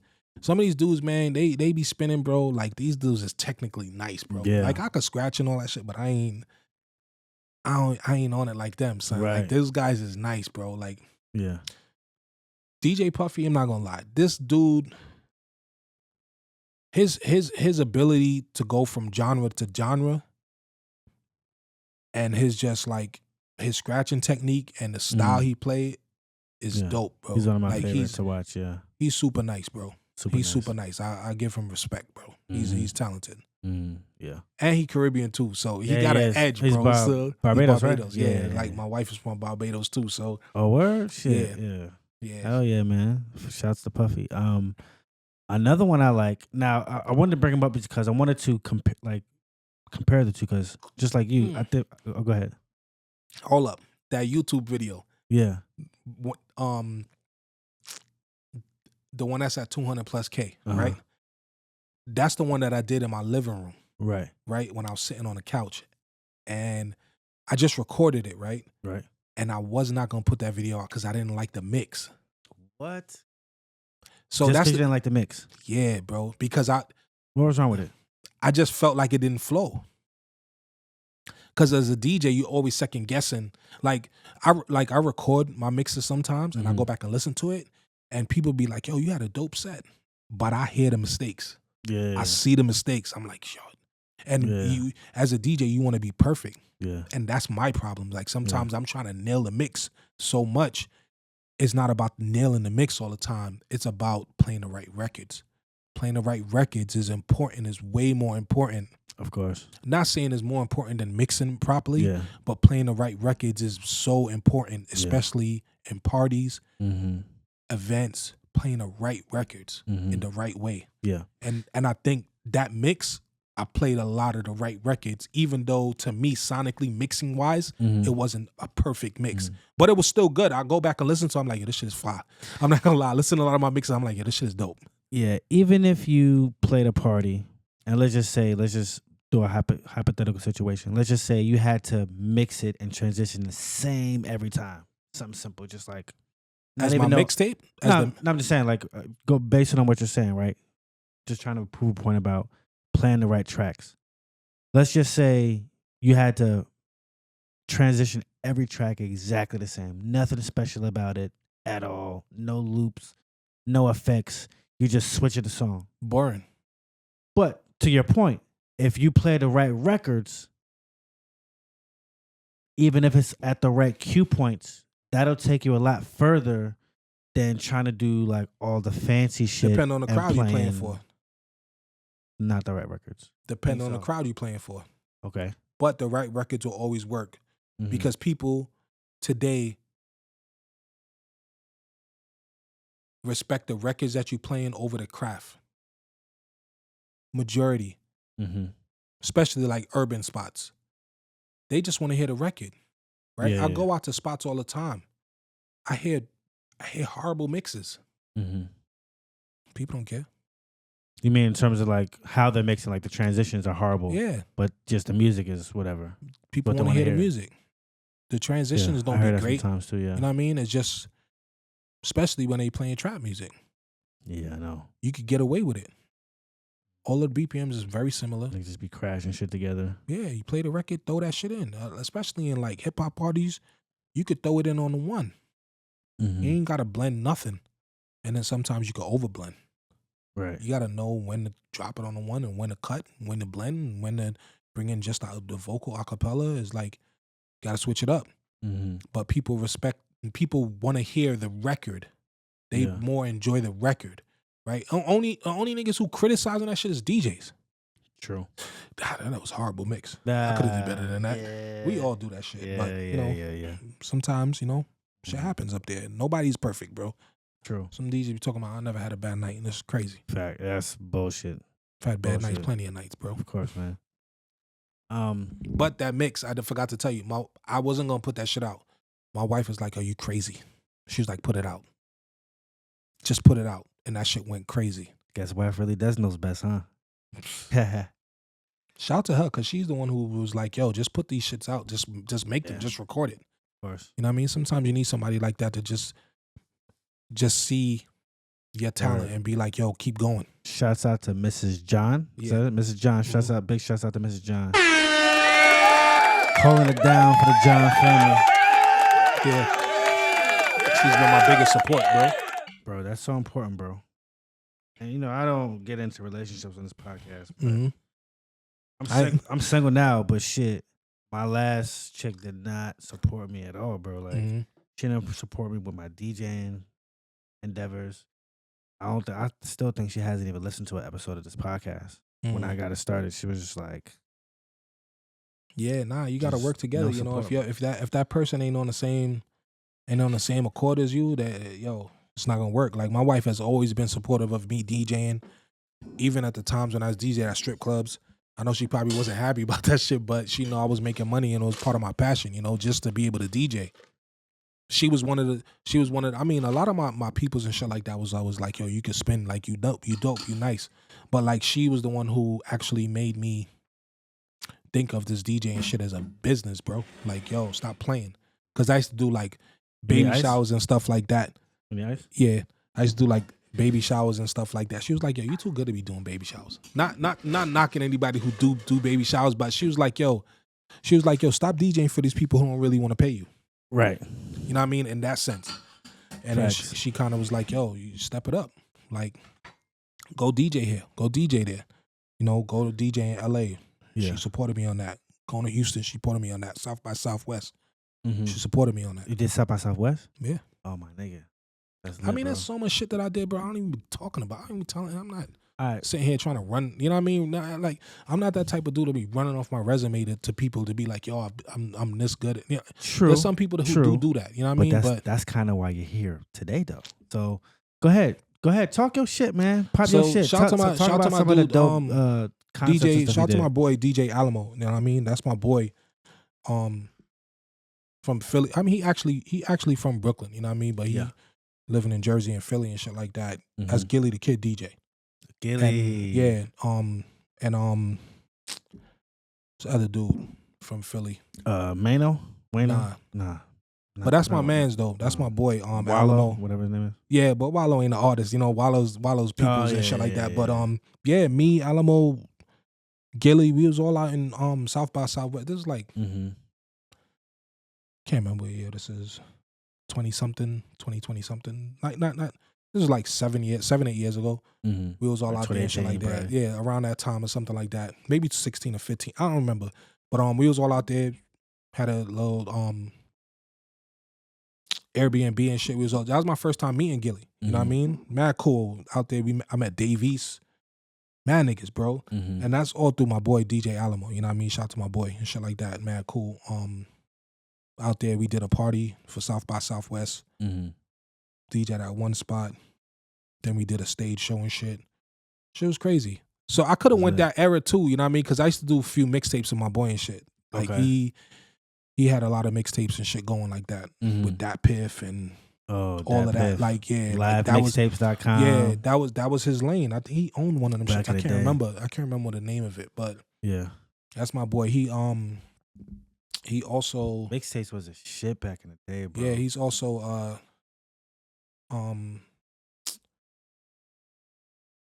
what's the DJ crew out here? There's so many. You got No Stress DJs, Coalition DJs. He Coalition. Okay. He Coalition DJ. I was supposed to be Coalition. I'm Fleet. Fleet. I don't even. I haven't heard of that one. Yeah, who's Fleet DJs. Who's running Fleet? Who else is in there? There's a lot of DJs in there, man. I don't even really be keeping up with it like that. You know what I mean? They put me down because they seen what I was doing out here in North Carolina. Okay. Shit, but I was supposed to be Coalition. But Fleet, you know, they do it to me first. But okay, I don't really be paying attention to that. I just do what I do. You know what I mean? I don't be keeping up with all of that.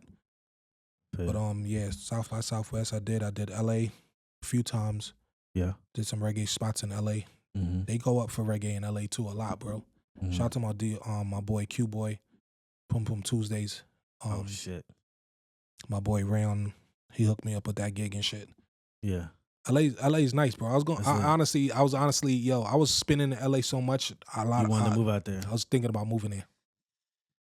Yeah, but not with kids though, bro. I think you would have second guessed it. So how long ago was that? 2012, 2013. Yeah. 2014. Yeah, not in 2020 and beyond, bro. Nah, hell no. I ain't never going back to no none of those cities, bro. Like New York, I don't even want to live in New York. Yeah. We don't need to get into politics, but I mean, you already know yeah how it is. It's California, Definitely. New York. Yeah, I ain't trying to live there, bro. I'm trying to get my parents out of there, but they don't want to leave. For sure, bro. No, that's where my daughter was at. She was in Long Beach. Oh, for real? Yeah. So she was in Long Beach. She spent her last 4 or 5 years in LA County. So now she's here. Thankfully. We're gonna see what happens after the summer. Yeah, I already know, bro. You already know how that shit go out there in them cities, in them states, in them cities, bro. Bro, don't even get me started. But yeah, man. So you're talking about South by Southwest, LA. So what else, man? Pop your shit. What I used to do Miami Carnival all the time and shit like that. Back in the days, like Miami Carnival is October. A lot of people from New York, all Caribbean, go down to Miami Carnival. Get tons of parties out there. Dream, different, so much shit. I'm sure you DJed in the Caribbean already. So actually, no. What? That's crazy. Yeah. That's crazy. All right. So Eddie, we know seeing bucket list now. Yeah, I definitely got to do it. But like anytime when I used to go to like Grenada and Carriacou and shit like that, because my pops is from, we got a crib out there and all that. I was just going like vacation. Yeah. Just even when I went to England, I ain't spent out there. I went out there to visit my brother and my nephews and shit. Wasn't even thinking about spinning. Just went, took my family. We went to Paris. Was in London, just chilling. Like not even thinking about I want to spin. You know, that wasn't even on my mindset. So you never DJ anywhere outside the U.S. yet? Nope. Okay. Nope. That's definitely on the bucket list though. Definitely, man. This year you think or? Yeah, I mean, I don't know. I never thought about it. Well, so this shit ain't never come to fruition. But Mm-hmm. I don't know. Have you ever been to Bacardi? Lounge. Bacardi Yeah, Lounge. yeah, Yeah, yeah. so I spin in Bacardi Lounge all the time. Yep, I remember you talking Right. about that. So yep. Mike, the owner, I was supposed to go to Liberia. It just never happened. For real? He was supposed to bring me to Liberia to spin Damn. the Afrobeats and shit like that. That would have been lit. Yeah. That would have been lit. And play like New York style hip hop. Mm-hmm. Because he used to always love when I play like, bro, I used to fight so much with him in that club, bro. Mm-hmm. Like, honestly, I ain't gonna sit on here and talk shit, but Nah, pop go my ahead. shit, but Pop your like, shit, man. but Bacardi, I used to have that shit crazy, bro. Yeah. Crazy. And I had to fight to be able to play certain records in there because Mike is very particular. He only wanted Afrobeats. Okay. So like, just you had to fight to get outside the genre, or Yeah. like where would you go? Just dance hall, or you So wouldn't take it to I don't know hip-hop, would you? when you came there. I only been there like maybe twice, bro. What And you I heard? think I remember, bro. I can't remember. Some Afrobeats when I went. So if you I went during the at times one when time I after they were started so serving liquor. before the pandemic, I was DJing in there, and then when they closed during the pandemic, it opened back up when I went back. Mm-hmm. So if you was there like 2019, 2020, 2021, 22, Yeah, probably 23, like 2022. I went. Yeah. you had to be there when I was there, right? Okay. So Mike is very particular. He was like, "Yo, Afrobeats and dancehall only." I'm like, "Yo, Mike, nah, bro. I gotta play some hip hop. I'm play some hip hop." He was like, "No hip hop." I'm like, "Yo, Mike, I'm playing hip hop, bro. Chill. I got it." And I understand because Charlotte is known for hip hop, right? And he feels like if certain people come to this club, and it used to be open late, so when people used to come in there, they want to hear everything, even though y'all playing Afrobeats majority of the night. He like, "Yo, if you're gonna play hip hop, play like New York style hip hop, not really trap shit, because he ain't want his shit to get hooded out or niggas start fighting." Yeah. Nah. Yeah. I used to be like, "Yo, Mike, I got it, bro. Yeah. Chill." Trust the master. He had to man. trust me. And when he trusts me, he's seen where I took the club. Mm-hmm. I would take them there and then bring them down. You feel me? Don't get them over the top, because you get over the top, niggas don't know how to act. But I would get them there where they buying bottles, and he was like, "Oh shit, Bloc got it." Black got the formula. Then he let me rock out. He let me do what I want. You feel me? But niggas who used to come in Bacardi, Shouts out to Bacardi, man. niggas used to come in Bacardi, bro. Yeah. Niggas owe me my flowers, bro, for that spot. Of You know what I'm course. saying? Like, niggas owe me my flowers for being able to break down the doors and play trap music and all that shit in Bacardi when niggas was coming in there buying bottles and going crazy. Mm-hmm. Like that shit. Like, niggas used to be in, niggas ain't, yo, son, I used to be like, "Yo, we got closed, bro. I was tired." Mm-hmm. You know what I'm saying? It's 4:30. Niggas ain't want to Yeah. leave. But Because they stay up until what, 5? that was me. Shout out to the whole team at Bacardi though, but like the vibes, bro, I had that shit crazy. Shout out to all the DJs that was there before me too though. But you know what I mean? But like when I came in there, I changed that shit. Yeah. Niggas knew, oh, you gonna get some Brooklyn vibes in here. You gonna hear everything. And that's what people love. It ain't never been another spot like that in Charlotte. You made your biggest stamp on that spot. Mm-hmm. Sure, Bacardi. Because I had I had the ability to do what I want. Yeah. And I was there for multiple hours out of the night. So I watched the night build and I curated that shit. That's crazy, man. My nigga Bloc. Partner song game, man. So anything else you want to talk about in terms of like popping your shit? Talk about Bacardi, South by Southwest. You kind of went through your resume. Yeah, I'm good. I mean, how'd you come up with your name, DJ Bloc? Right. I think it was that the first choice too, or? Nah, I mean, my name was DJ Dwayne back in the days. DJ Dwayne, you know what I mean? just But like, Dwayne, yeah. I mean, they always used to call me D Mm-hmm. on the block. You know what I mean? Back in the days, but like, then they used to call me D Block. D Bloc. But then I couldn't go by DJ D Block. Yeah. You feel me? Like yeah. I ain't wanna. And you from New York too, so I ain't want to copy off of the locks and shit like right, that. I ain't want to be associated with thinking I'm D Block or something like that. So I just made it DJ Block. Okay. They just took it from there. Okay. Speaking of D Block, I love that fucking track. Mm-hmm. My nigga Sheik Luch, D Block. yo, Yeah. my nigga Sheik Luch got so fucking disrespectful in that song. Yeah, I think I played it not too long ago, but crazy, man. That's some real New York shit. Yeah. I love when a nigga really get into his New York bag when he's doing like a New York set and play some shit like that. I'll go crazy in the club. Yeah. You know what I'm saying? When it's appreciated. Exactly. So let's see. You're 45, right? That's Yeah. the old you are? Yeah. Yeah. I thought you was talking about records. Nah, yeah, true. About to be like 45s. What are you talking like vinyl? So you mentioned at the beginning, you kind of talked about being able to keep up with like the music and the young niggas, but you feel like you do that like pretty well. So like that's never been like a problem. But do you ever feel like as you get older, do you want to just move into different spaces? Like as you progress in your DJ career? Yeah, at times. At times you do. Like where do you want to go as you get older? Like, I mean, like you talking about clubs, like or anywhere, clubs, venues. Maybe you want to get out of clubs. Maybe you want to do more private events, or maybe particular types of venues. So right? like private events, I do. So like I did a wedding last Saturday, right? Like I do private events. The good thing about private events is cool because you get to play different music that you wouldn't normally play in a club. Right. But then I like both. It's sometimes when I want to play in a club, and then sometimes I want to do private events. You feel me? So like maybe last year or the year before that, I did like maybe 40 private events out the year, pool parties, all type of shit. The year after the pandemic, like 2023, so much people wanted to be outside. Right. So I did a lot of private events that year. Right. I do weddings and stuff like that. I got a wedding booked next month. But yeah, it's cool. I like music, bro. So it's never to the point where I feel like I'm tapped out of the young boys' music. Right. Because I still listen to all the trap shit. I still rock with all of it. You know what I mean? It's cool. Yeah. It's fun. It's dope. The beats is fire. You know what I'm saying? I love it. I like it. But it's not to listen to every day. Do you feel like at some point you might start being more selective though? Like with your gigs, like where you want to go? Because I hear like I'm a lot of at that point already. A lot of older DJs is like, yo, no clubs, no nightclubs. I mean, I still love playing.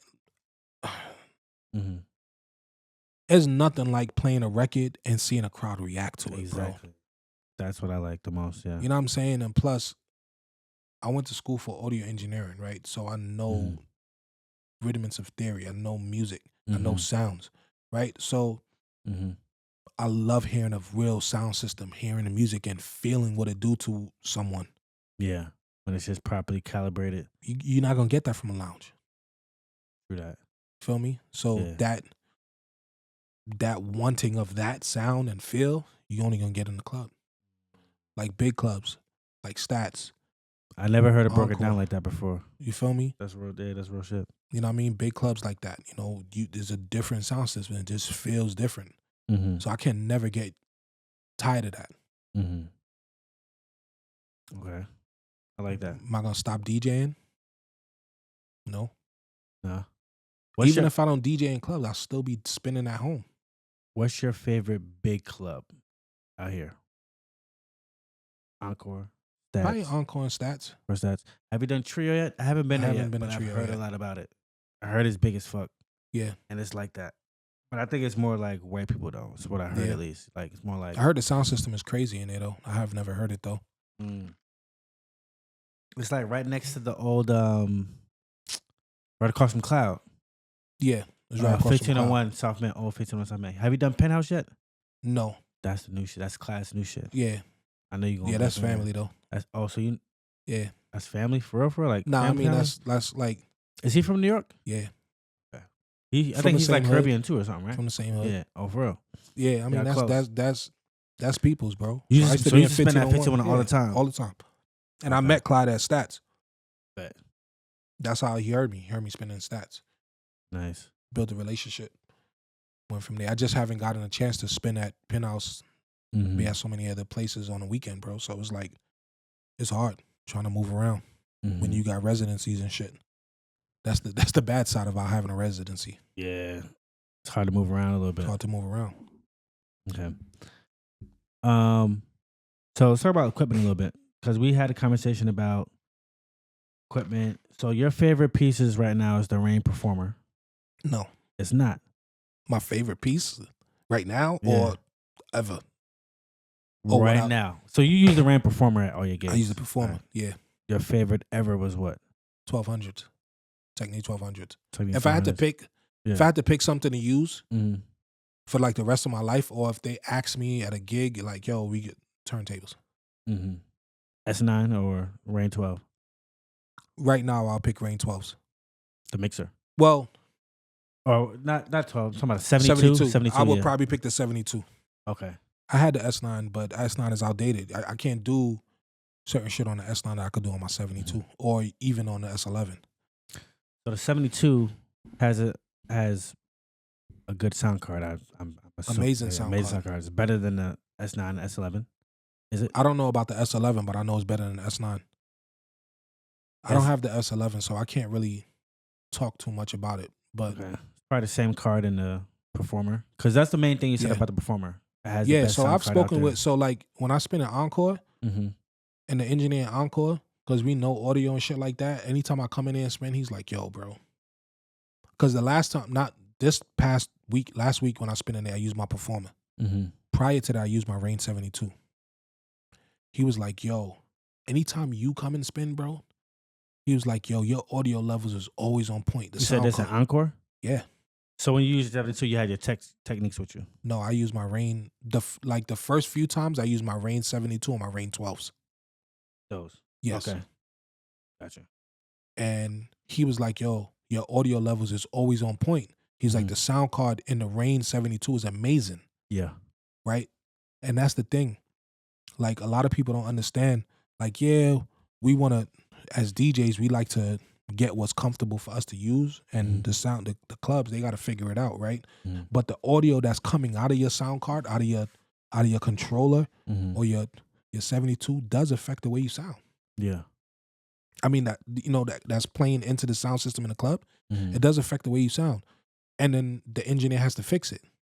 But the Rane 72, the Performer, the sound card that comes out of that shit is amazing, bro. Sounds good.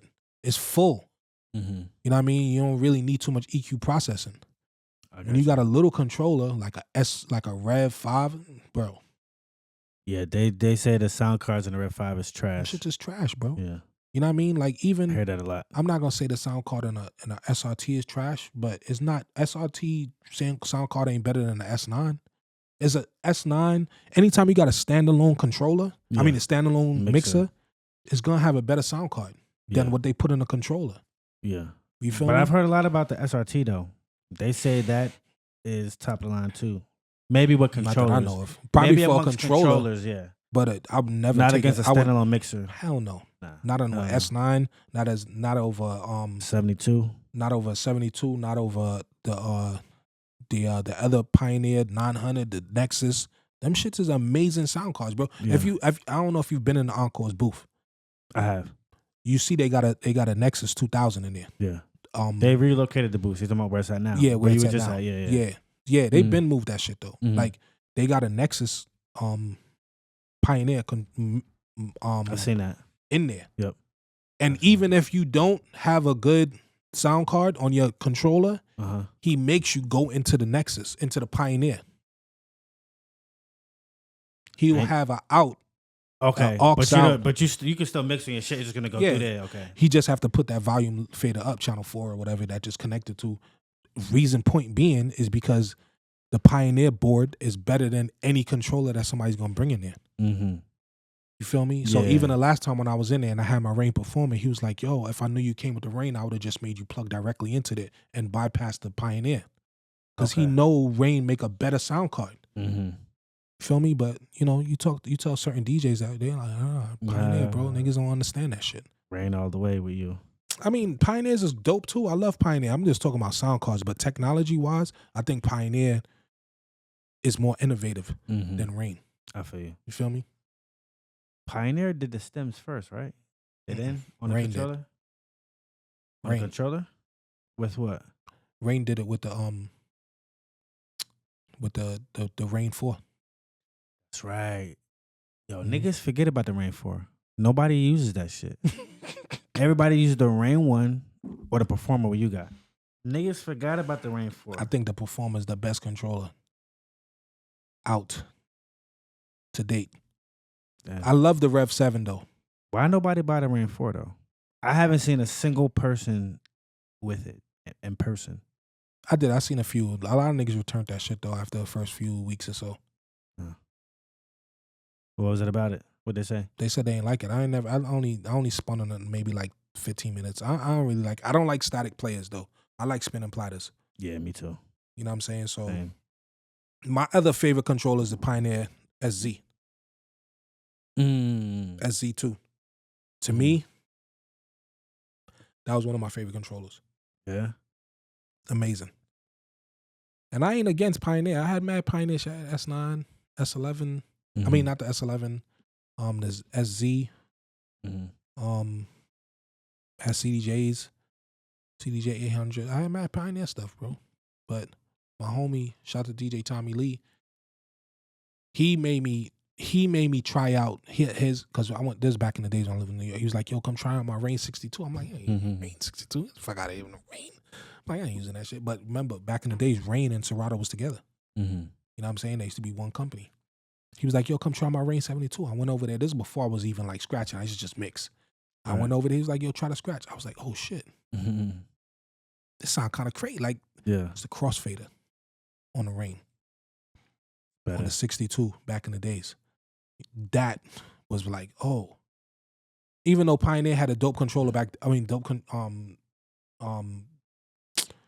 they had a dope mixer back then too. I forgot what it was. I forgot the name of it. It was just like the S9, but it had the little screen.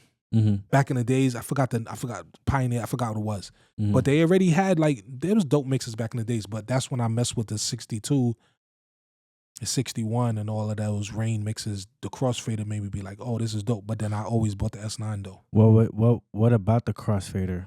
Did you? It was just different. The cuts on it was tight. That's what make you sound. Is the crossfader, bro? The crispness. Yeah, and it was light.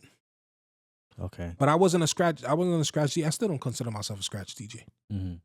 I mean, I could scratch. I could do certain things a little here and there. But how long did it take? How long were you DJing before you really started scratching and getting into it? Years. I hear that a lot. It takes years. Years. I still don't consider myself a scratch DJ. I'm not. I can scratch when I need to. Certain parts of the record, give it some flair to bring it in, sound a little like to spice it up. Yeah. But like Puffy, Jazzy Jeff, Cuba, no. So nowhere near those guys. The other guy I wanted to mention, and just to compare him to like Puffy, because like just like you and Puffy, y'all kind of freestyle. Another one of my favorite is DJ Jordan Lee. You know Jordan Lee?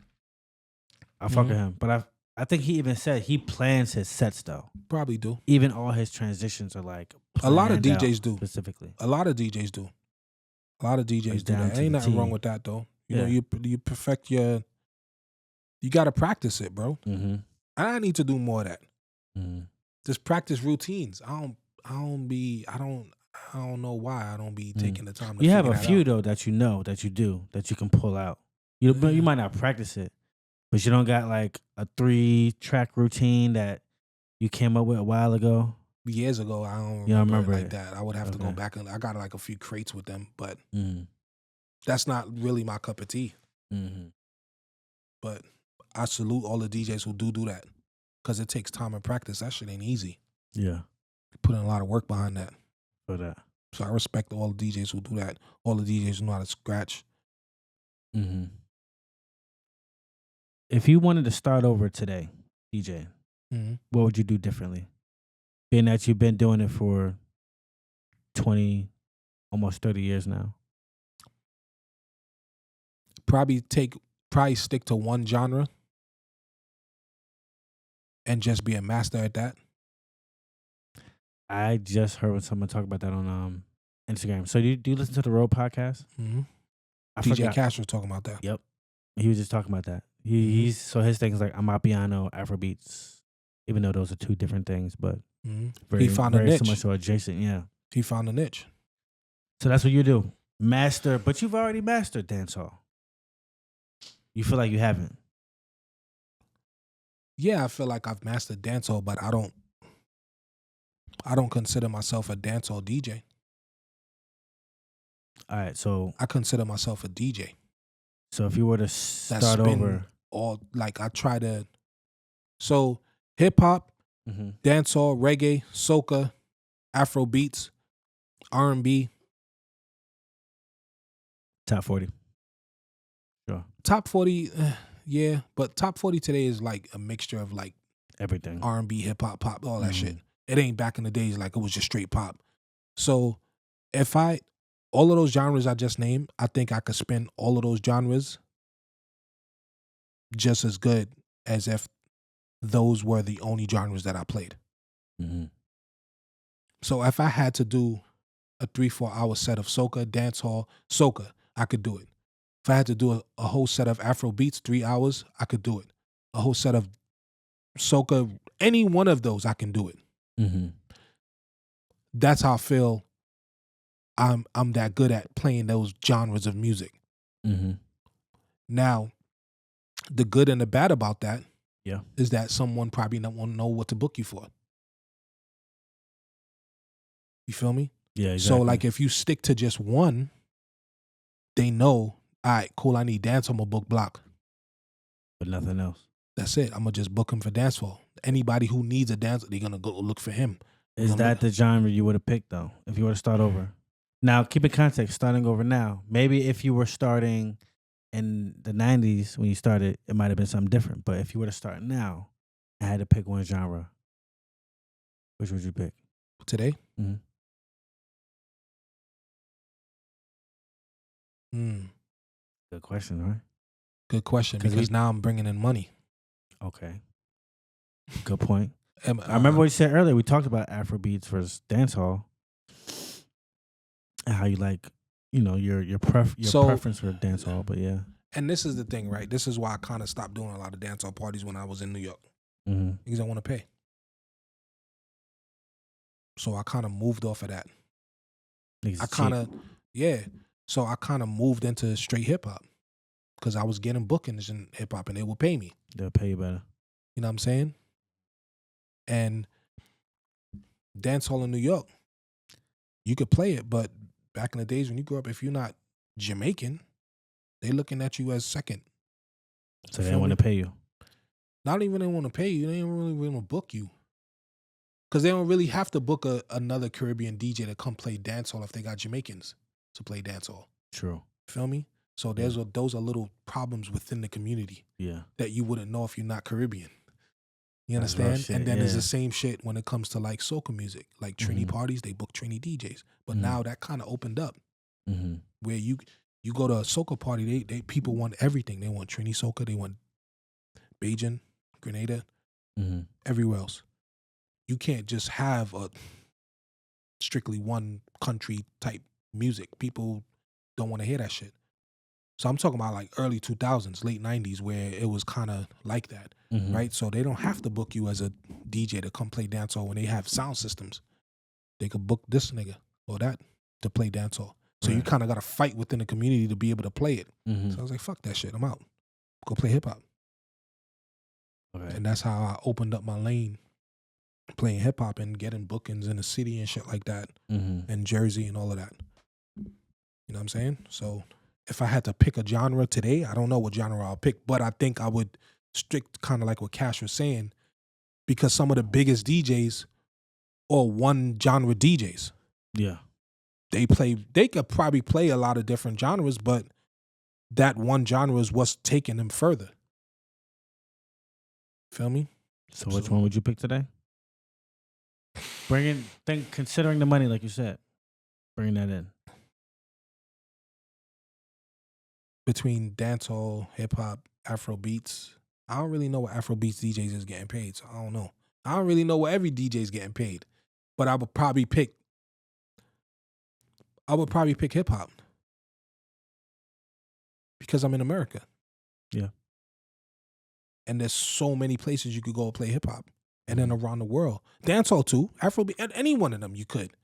You just have to find your niche on where you can go spin and what people's gonna really to book you.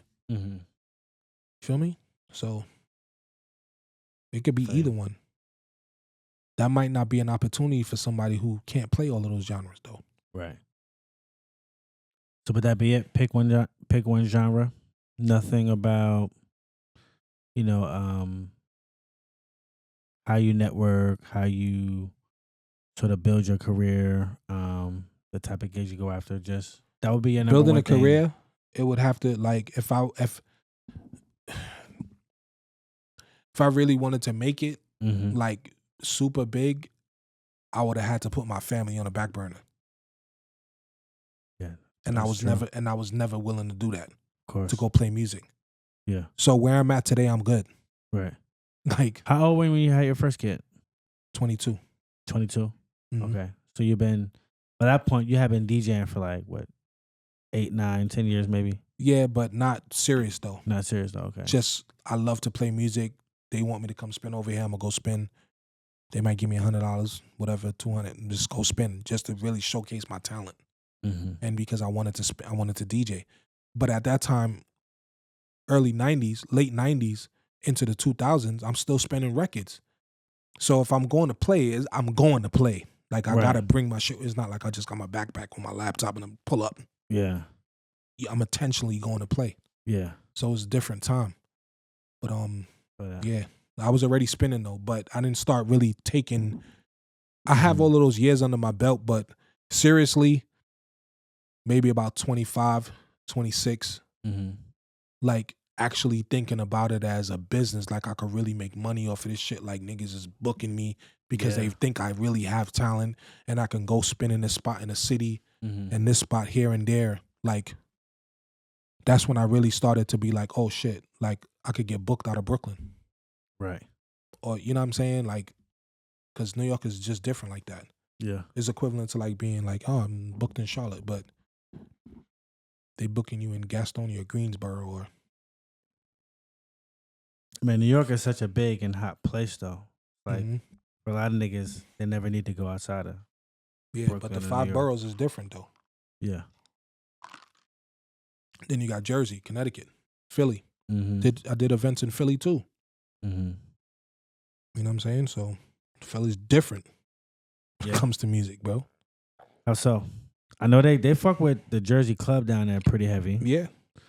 What else is like kind of specific about Philly though? You gotta know those records. Like that's anything like the hood street shit, kind of local shit. Yeah, you gotta know that. Like you gotta be tapped into the streets, or you gotta know somebody who know those records. This is like 2010 though. You know what I'm saying? So we didn't have mixtapes. Were still kind of mixtapes are still a thing. You know what I mean? You could go off of mixtapes and stuff like that, but we don't have it like today. Like, bro, you could go on Heavy Hits or any record pool and they be like, yo, this is the hottest records that's playing in Cali. Or this was what's hot in Miami. Or you have the power of the internet, Instagram, where you could reach out to a DJ and be like, yo, TikTok too. You know what I mean? TikTok, what they playing on? You got to go in there and figure it out. You had to go there. If a nigga wasn't telling you, you had to be there and go there and listen. You had to be there. You know what I mean? It's a whole different situation. So, but it was cool too, you know? And shout out to Alamo, my boy Alamo, because that's how I got out there in Philly to do that. Man, I love all the hood local shit's important, man. They got like all their local shit down here too. I ain't gonna hold you like I know the niggas. I don't know most of them. But niggas be pushing their shit. They got like the Carolina DJs and shit that be pushing all like the Carolina music. Yeah. You got any like local artists out here that you really fuck with? Not really? Nah. Yeah, not like that. Yeah, I mean, I'm learning the niggas as I kind of be around and I interview niggas that kind of tell me about a lot of niggas around here in the Carolinas and shit like that. Yeah. But there's a lot of talent out here too, though. Yeah. You know what I'm saying? They definitely getting the opportunity too. Since we're talking about, just your experience and everything, you've been DJing for a long time and you gain a lot of wisdom around this DJ thing. I wonder if you could talk a little bit about some like DJ etiquette. Like if you were schooling like a young DJ and there was a couple things that you wanted them to know in terms of etiquette, right? What to do, what not to do, kind of common sense, how they should conduct themselves around other DJs when they're in their company, and whether they're covering for them, hopping in on the set, or opening for them, or whatever it is. Like, what are some good, like, what should your uncle DJ have told you, like, type shit? You know what I mean? First foremost, as a DJ, coming from a young mindset, we all want to jump in there and get in there and do it, right? But it takes years of practice, and it takes years of sitting in a room and not being able to get on. Mm-hmm. That's what builds those teaching moments. Watching a party being rocked, being patient. That's like the major thing, bro. But when we're young, we don't have patience. Right. We want to do it right now. Right. But just reading the room, having conversations with a DJ. You know what I'm saying? Someone who's older than you, watching them spin. Seeing where they go in the direction with a room, and how they spin a record, and how they bring a record back and play it over again, a hot record 2-3 times. But just having that conversation and having that space to be able to talk to DJs, to see what are do's and don'ts, because every DJ has their own different do's and don'ts. Especially if you open it for another DJ.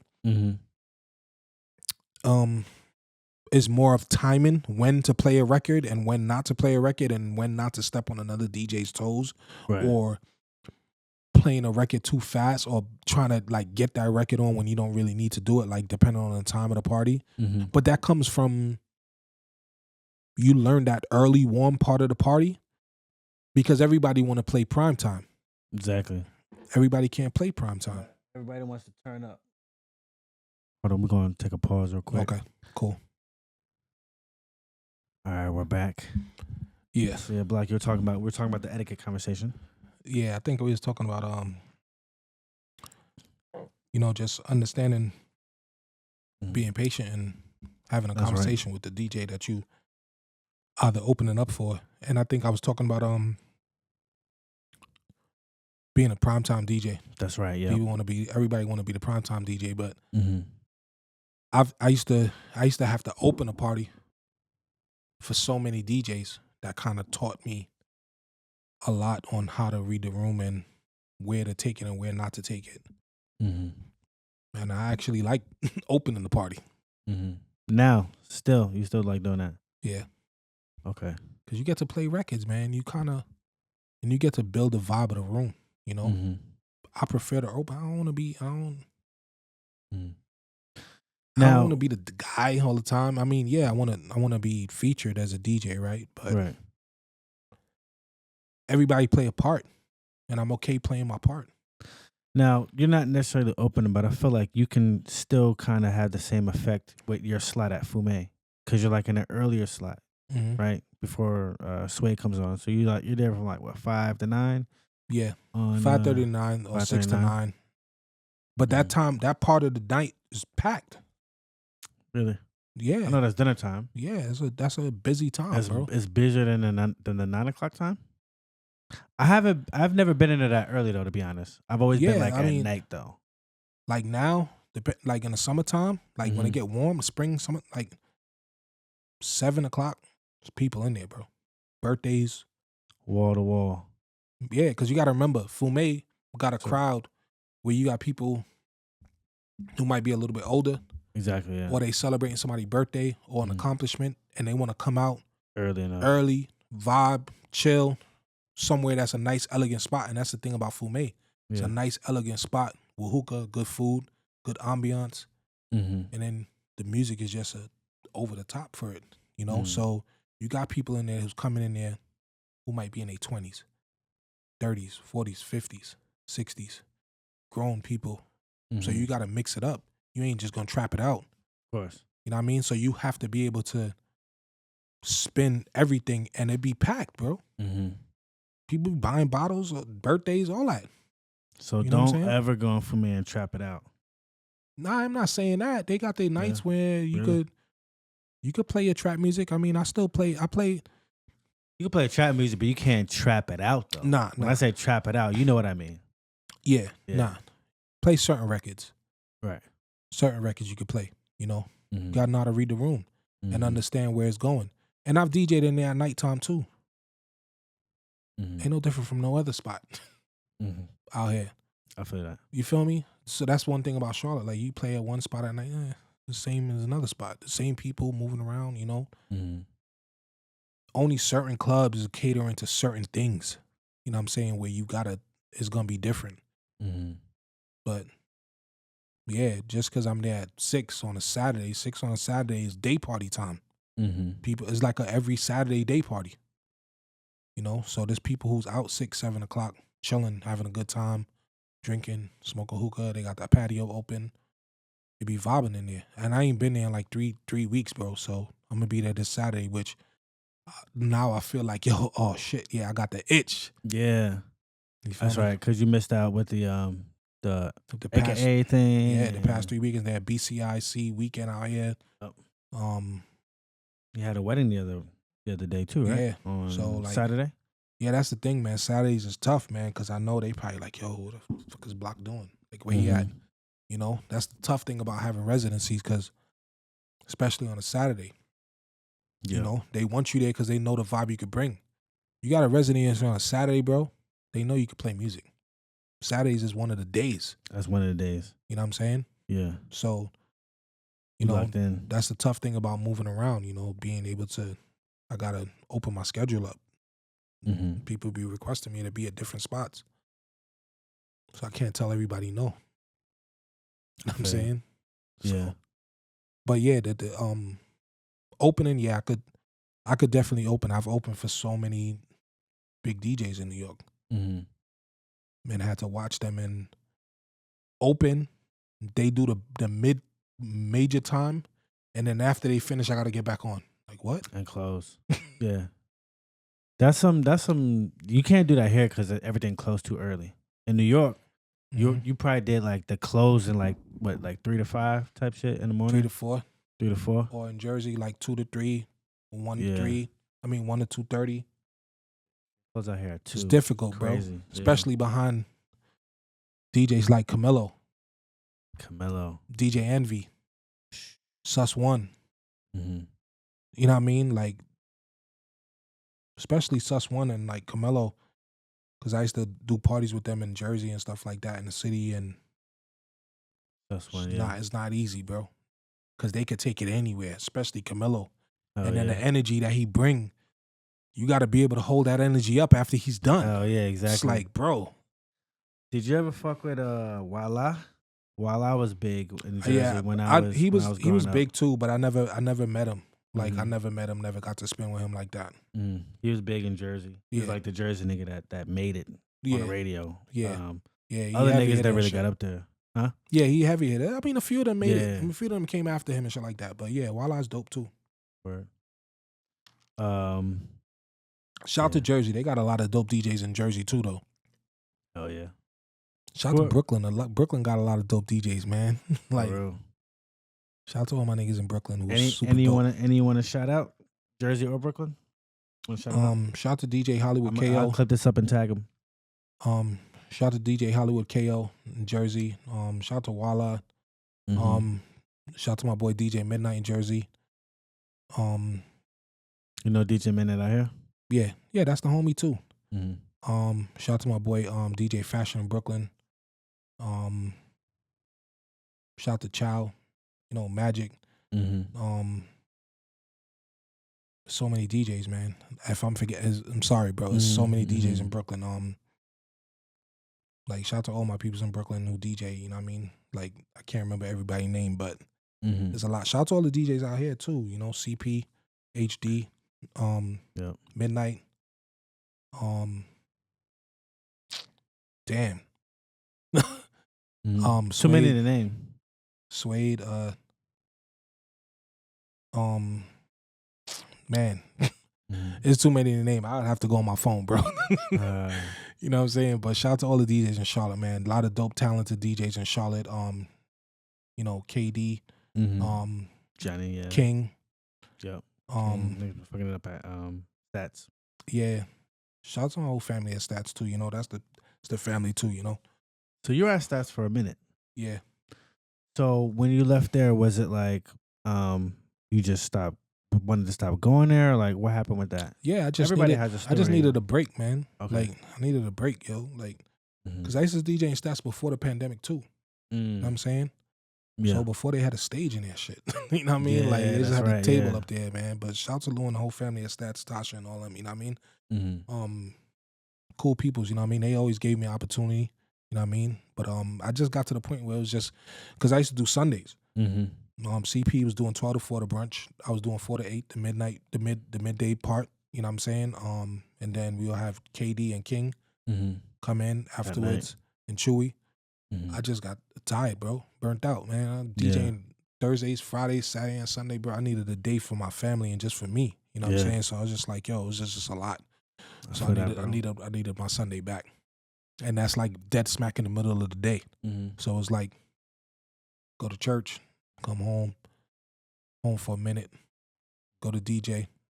Then by the time I get home, and then sometimes I don't even leave on time. You're in there because it's chilling. It's starting to turn up at 8, 9. Right. You know what I'm saying? Sundays at Stats is crazy, bro. Yeah, I already know. Sundays at Stats is where it's at. Every time somebody asks me where to go, it's always an easy answer. Yeah, bro. I love what they did with that spot. Like, it's a staple. Like, they got people like, bro, it's so crazy. Like, when I go back to Brooklyn, be like, yo, son, you be at Stats? You know he's at Stats? Like, man, what the fuck you know about Stats in Charlotte, bro? Like, yeah, man, it be crazy. It's like that. It's like that, though. That's super dope, though, man. Like, they got a spot out here that's, like, nationwide. People know about that shit. You know what I'm saying? Like, that's dope. And I seen it from the ground up.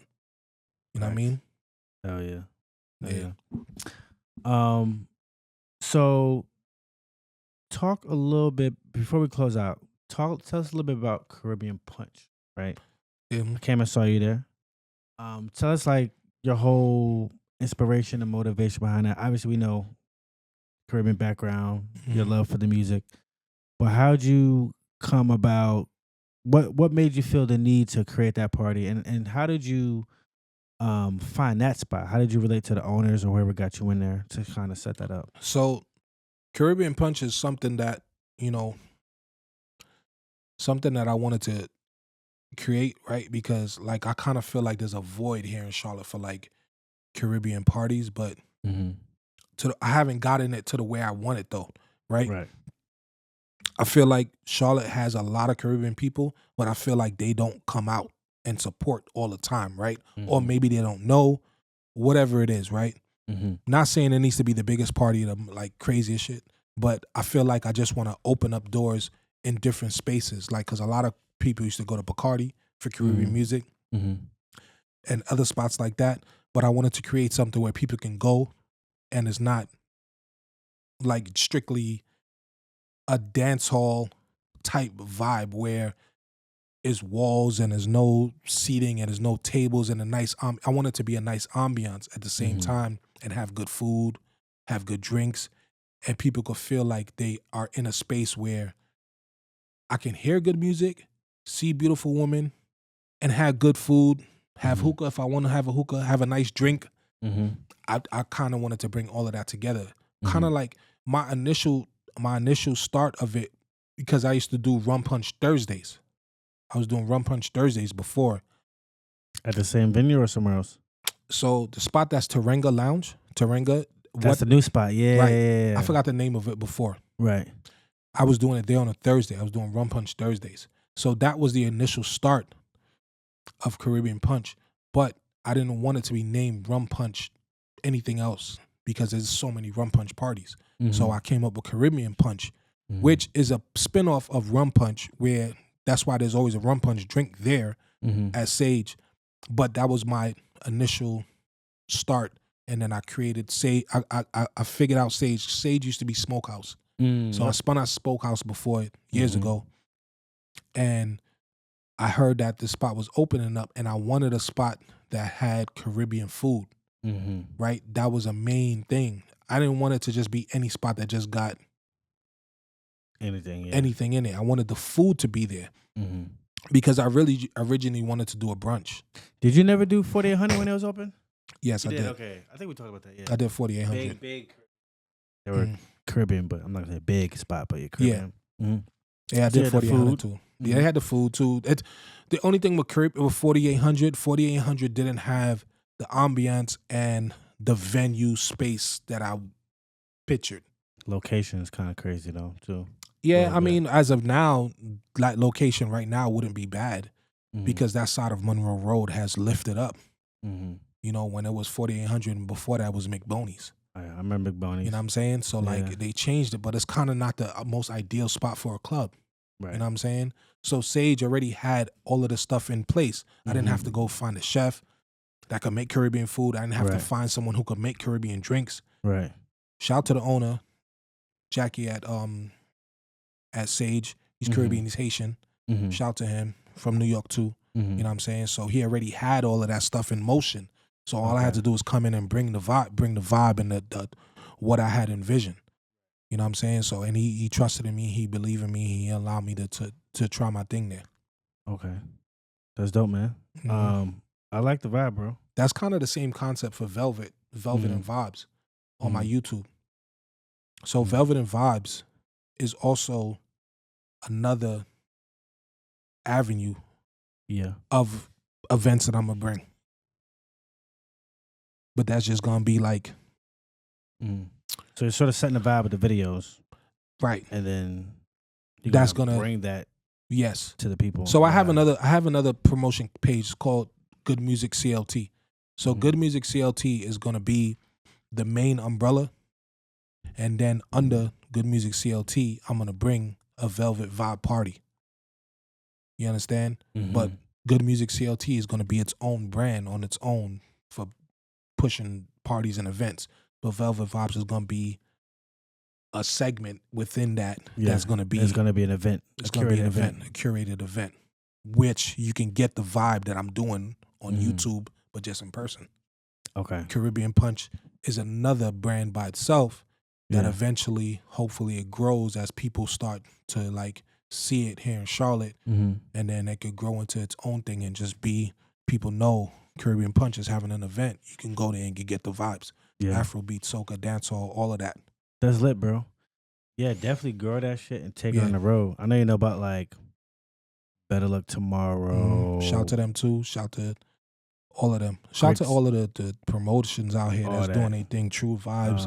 Better Luck Tomorrow. Biscuits is another traveling Dope party. Nation. Super Dope Nation. Shout out to all my people, B Mills and the whole family and all of them. Sammy with True Vibes, all of them. They doing their thing, yo. I love to see it. You know what I'm saying? Because I've been in Charlotte that long to see. I remember when I first got here, there wasn't even parties every day. Yeah. Like there was like only on the weekend, bro. And I'm sure people before me even know before that. Yeah. Where it was only like a few spot parties here, where now they got all these day parties and everything popping up, which is dope. A lot of dope spots, Penthouse, all of that. You're talking about Dope Nation. They got a podcast too, right?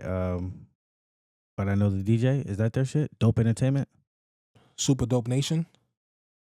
I think so. It might be two different things. Probably two different things. Yeah. Super Dope Nation. Super Dope Nation is just a promotion company out here. Yeah. That kind of do part. Okay. Yeah, but that's B Mills and the family, though, Taylor. Oh yeah, it's definitely different. Yeah. I know B Mills. But yeah, there's Dope Entertainment. I guess it's unrelated. But shout out to DJ B Mills too, though. Yeah. That's my homie, bro. Yeah. Yeah. Yeah, we work together and shit. Where?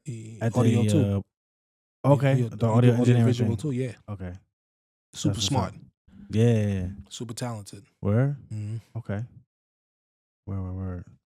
So in terms of DJ goals, right? I feel like not everybody, but a lot of people have like a dream goal that they have when they're getting into the DJ lane, but you've been doing it for a while. Did you ever have like a big vision for yourself at any like a point? touring DJ, bro.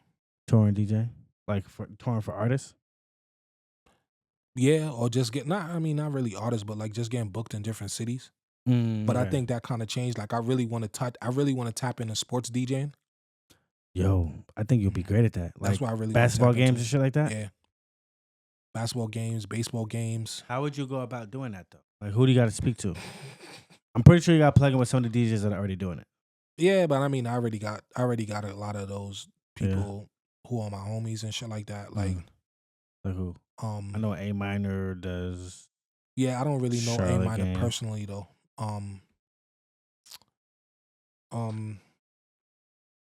You fuck with Double J?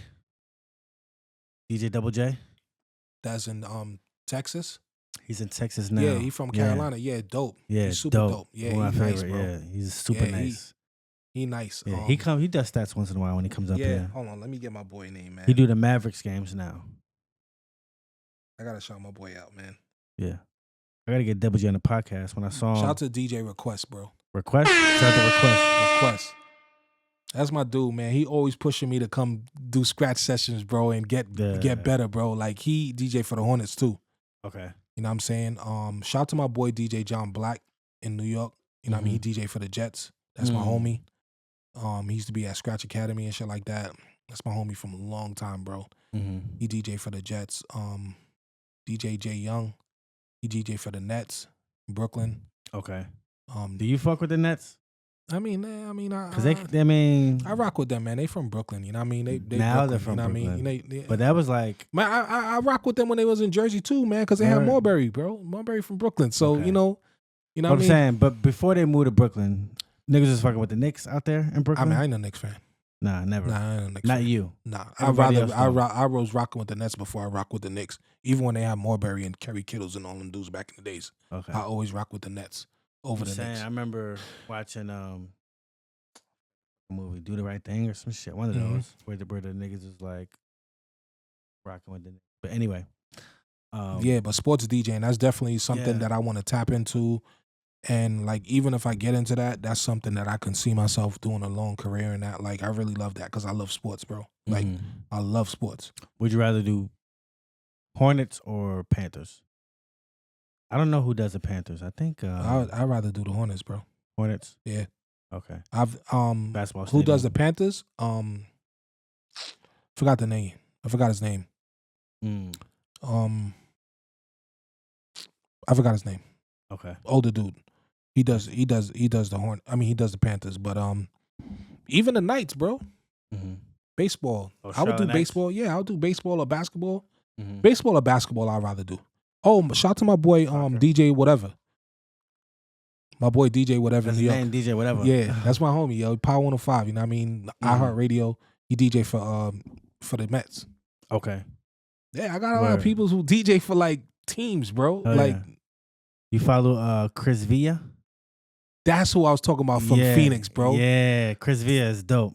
He's nice, bro. Yeah, and he's hamster. Nice. Yeah, I saw that hamster style. Yeah, he hamster style. He nice. You saw the shit he did when he was trolling Steve Kerr? Nah. So Steve Kerr was complaining about the music in the stadium. And I think I heard of it though. I heard of it, Yeah, it was dope. He basically took it and mixed it into a song, but he has this like what he was saying on the intro. He's nice, bro. I follow him. He's one of my favorites too. He's nice. Scratch Bassett is nice too. Yeah, Scratch Bassett. You know who else is nice too? This dude is in he in Orlando. Kevin Kahn. Never heard of him. Bro, he's nice, bro. He be doing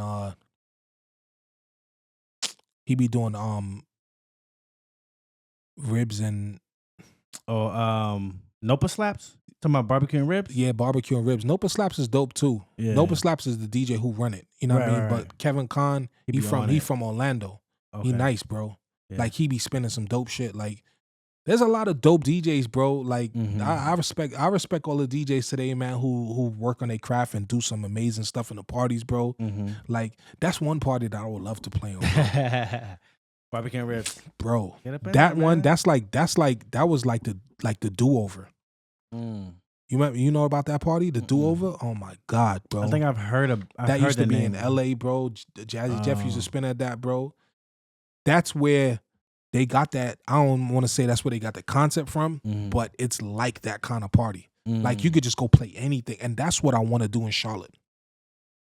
That kind of vibe. That's perfect segue. That's where good music. CLT comes in. And I need to start posting some content on there, but I'm gonna put something together where I'm gonna have, bro, you see how ribs and biscuits is? Yeah. Bro, they got turntables.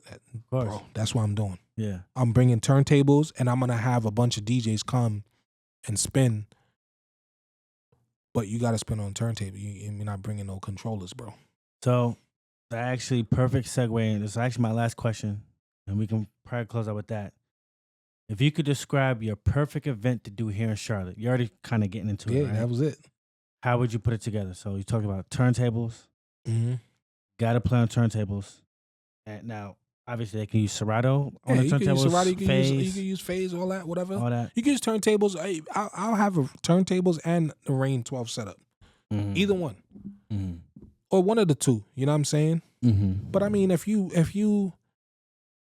need to play on a controller, you bring a controller. Because there's people who play at R&B and ribs on controllers. Right. You know what I'm saying? I'm not knocking somebody playing a controller. Use what you use. Use what you're good at. Right. You know what I'm saying? But Outdoors, gonna be you want the event. yeah, I want to do something outdoors. Camp you know what I'm Norton.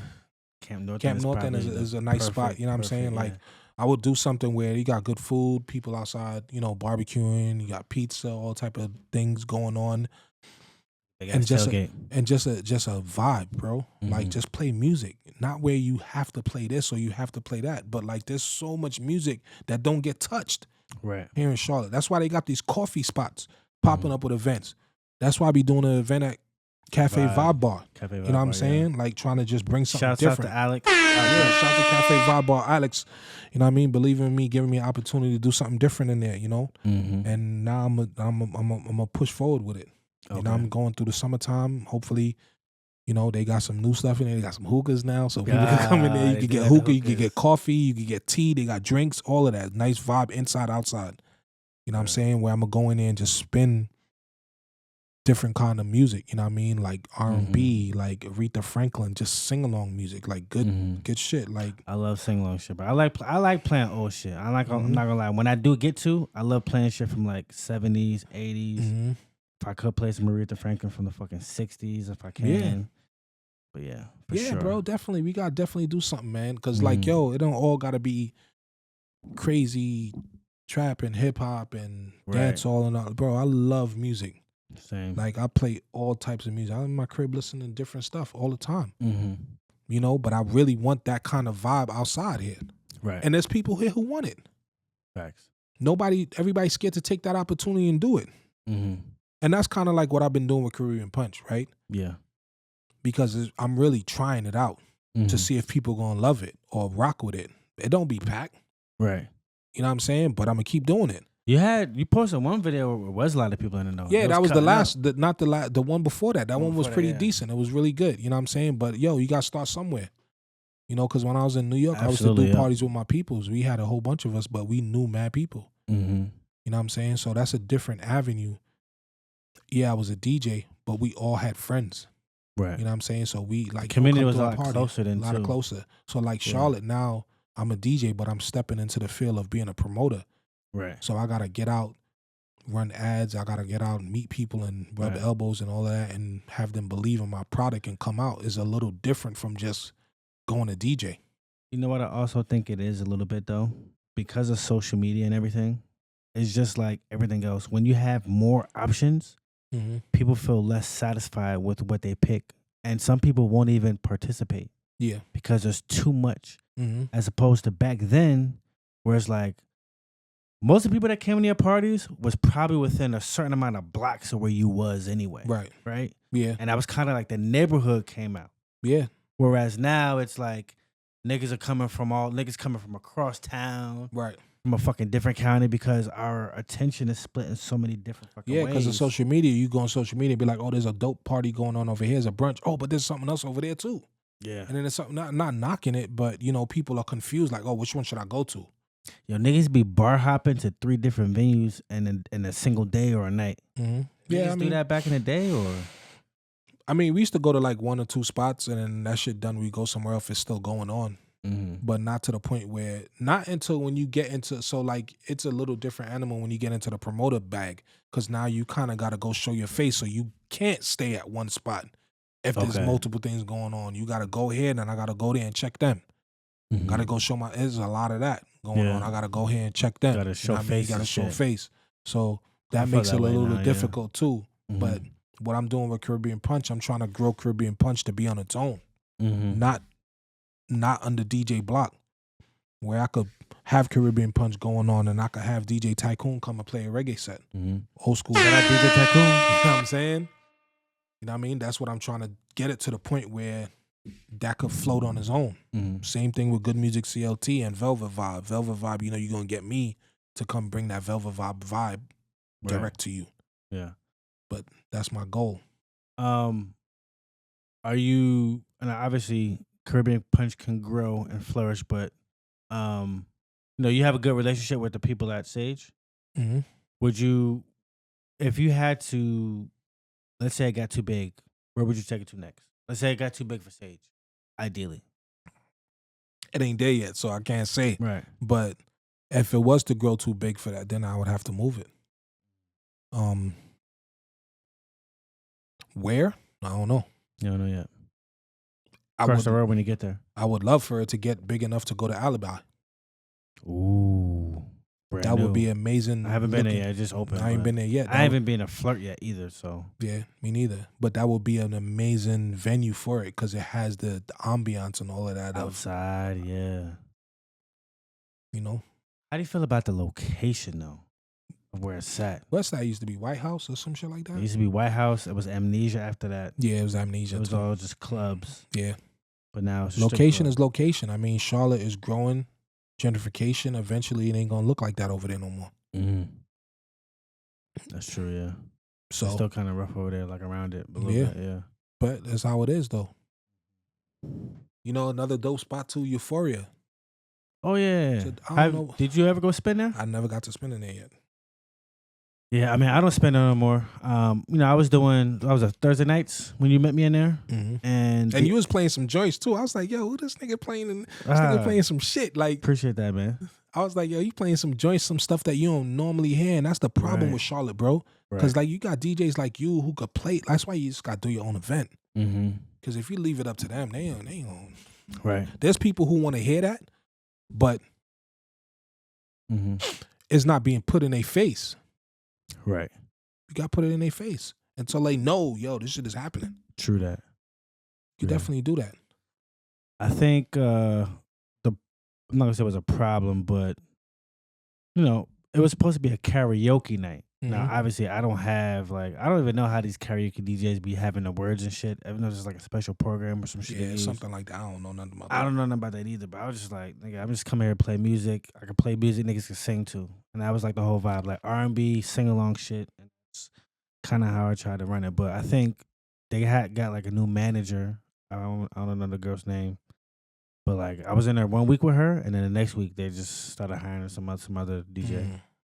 For the karaoke shit. So I did like 4 weeks there. You know what I'm saying? I think it was like maybe a week or two after I met you there.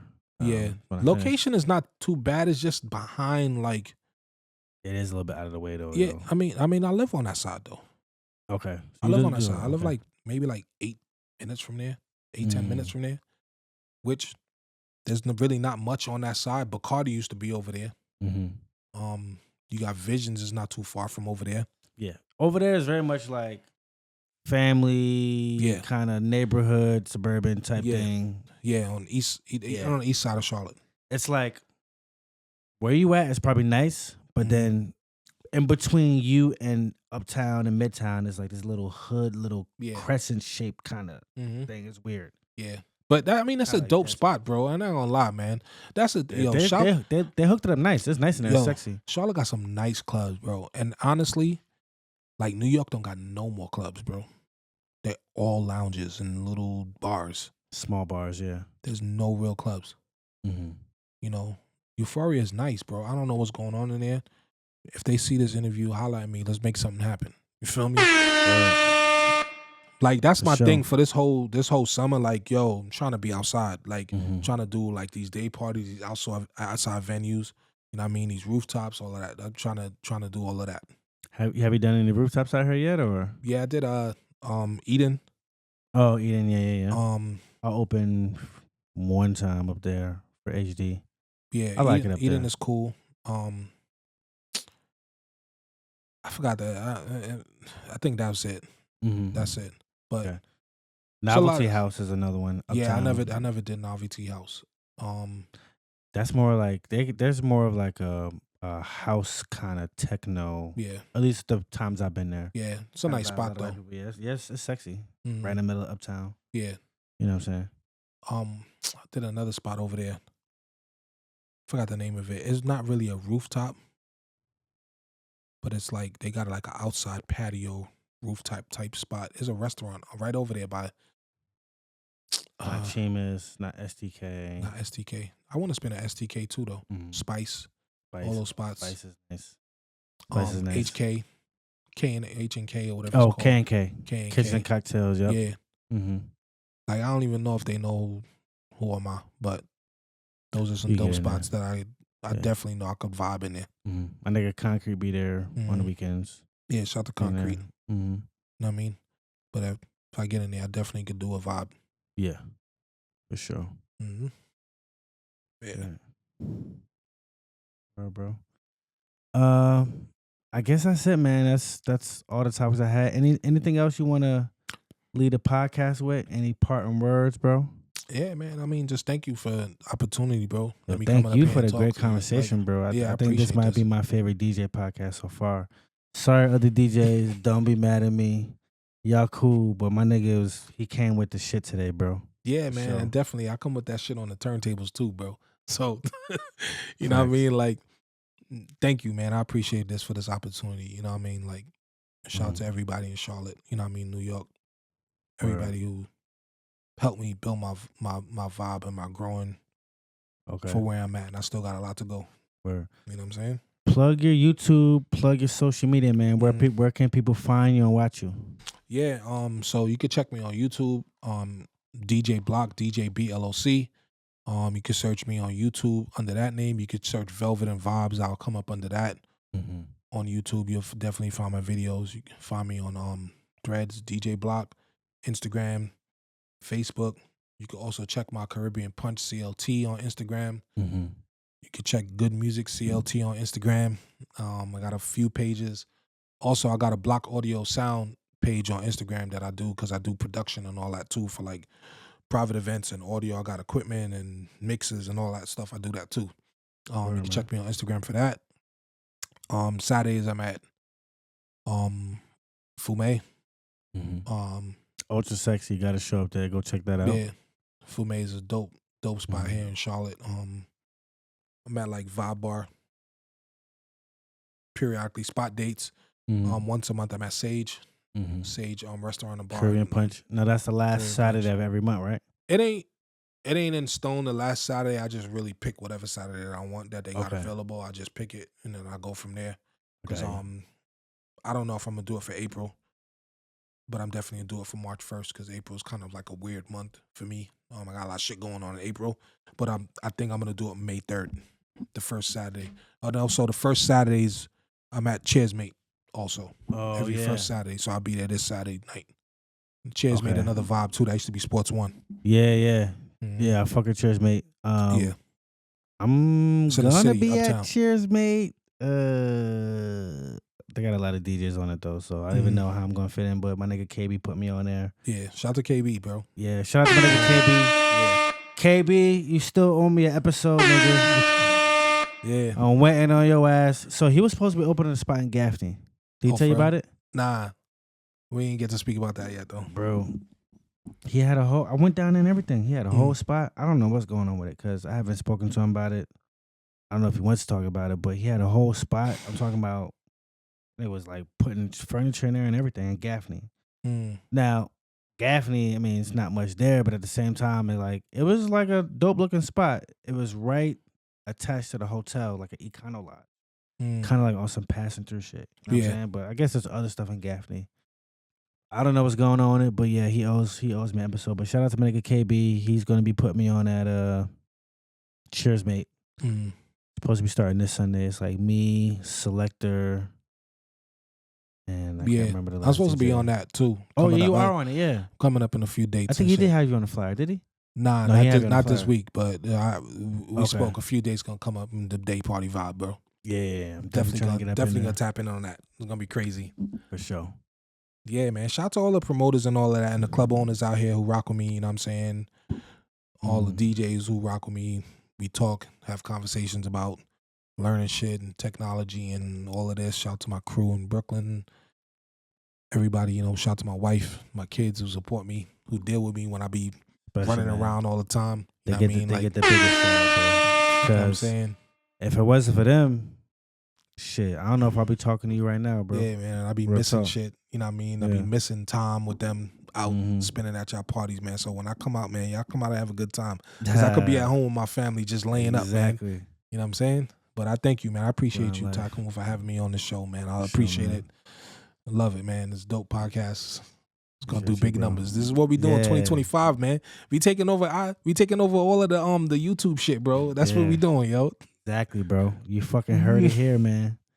But yeah, thanks so much, Bloc, for coming through. Yeah. That's a wrap. Make sure y'all like and subscribe. Hit that subscribe button. Hit that motherfucking notification bell so you know when this episode comes out and when the next one comes out. And that's a wrap. Episode 16. DJ Bloc. Yeah.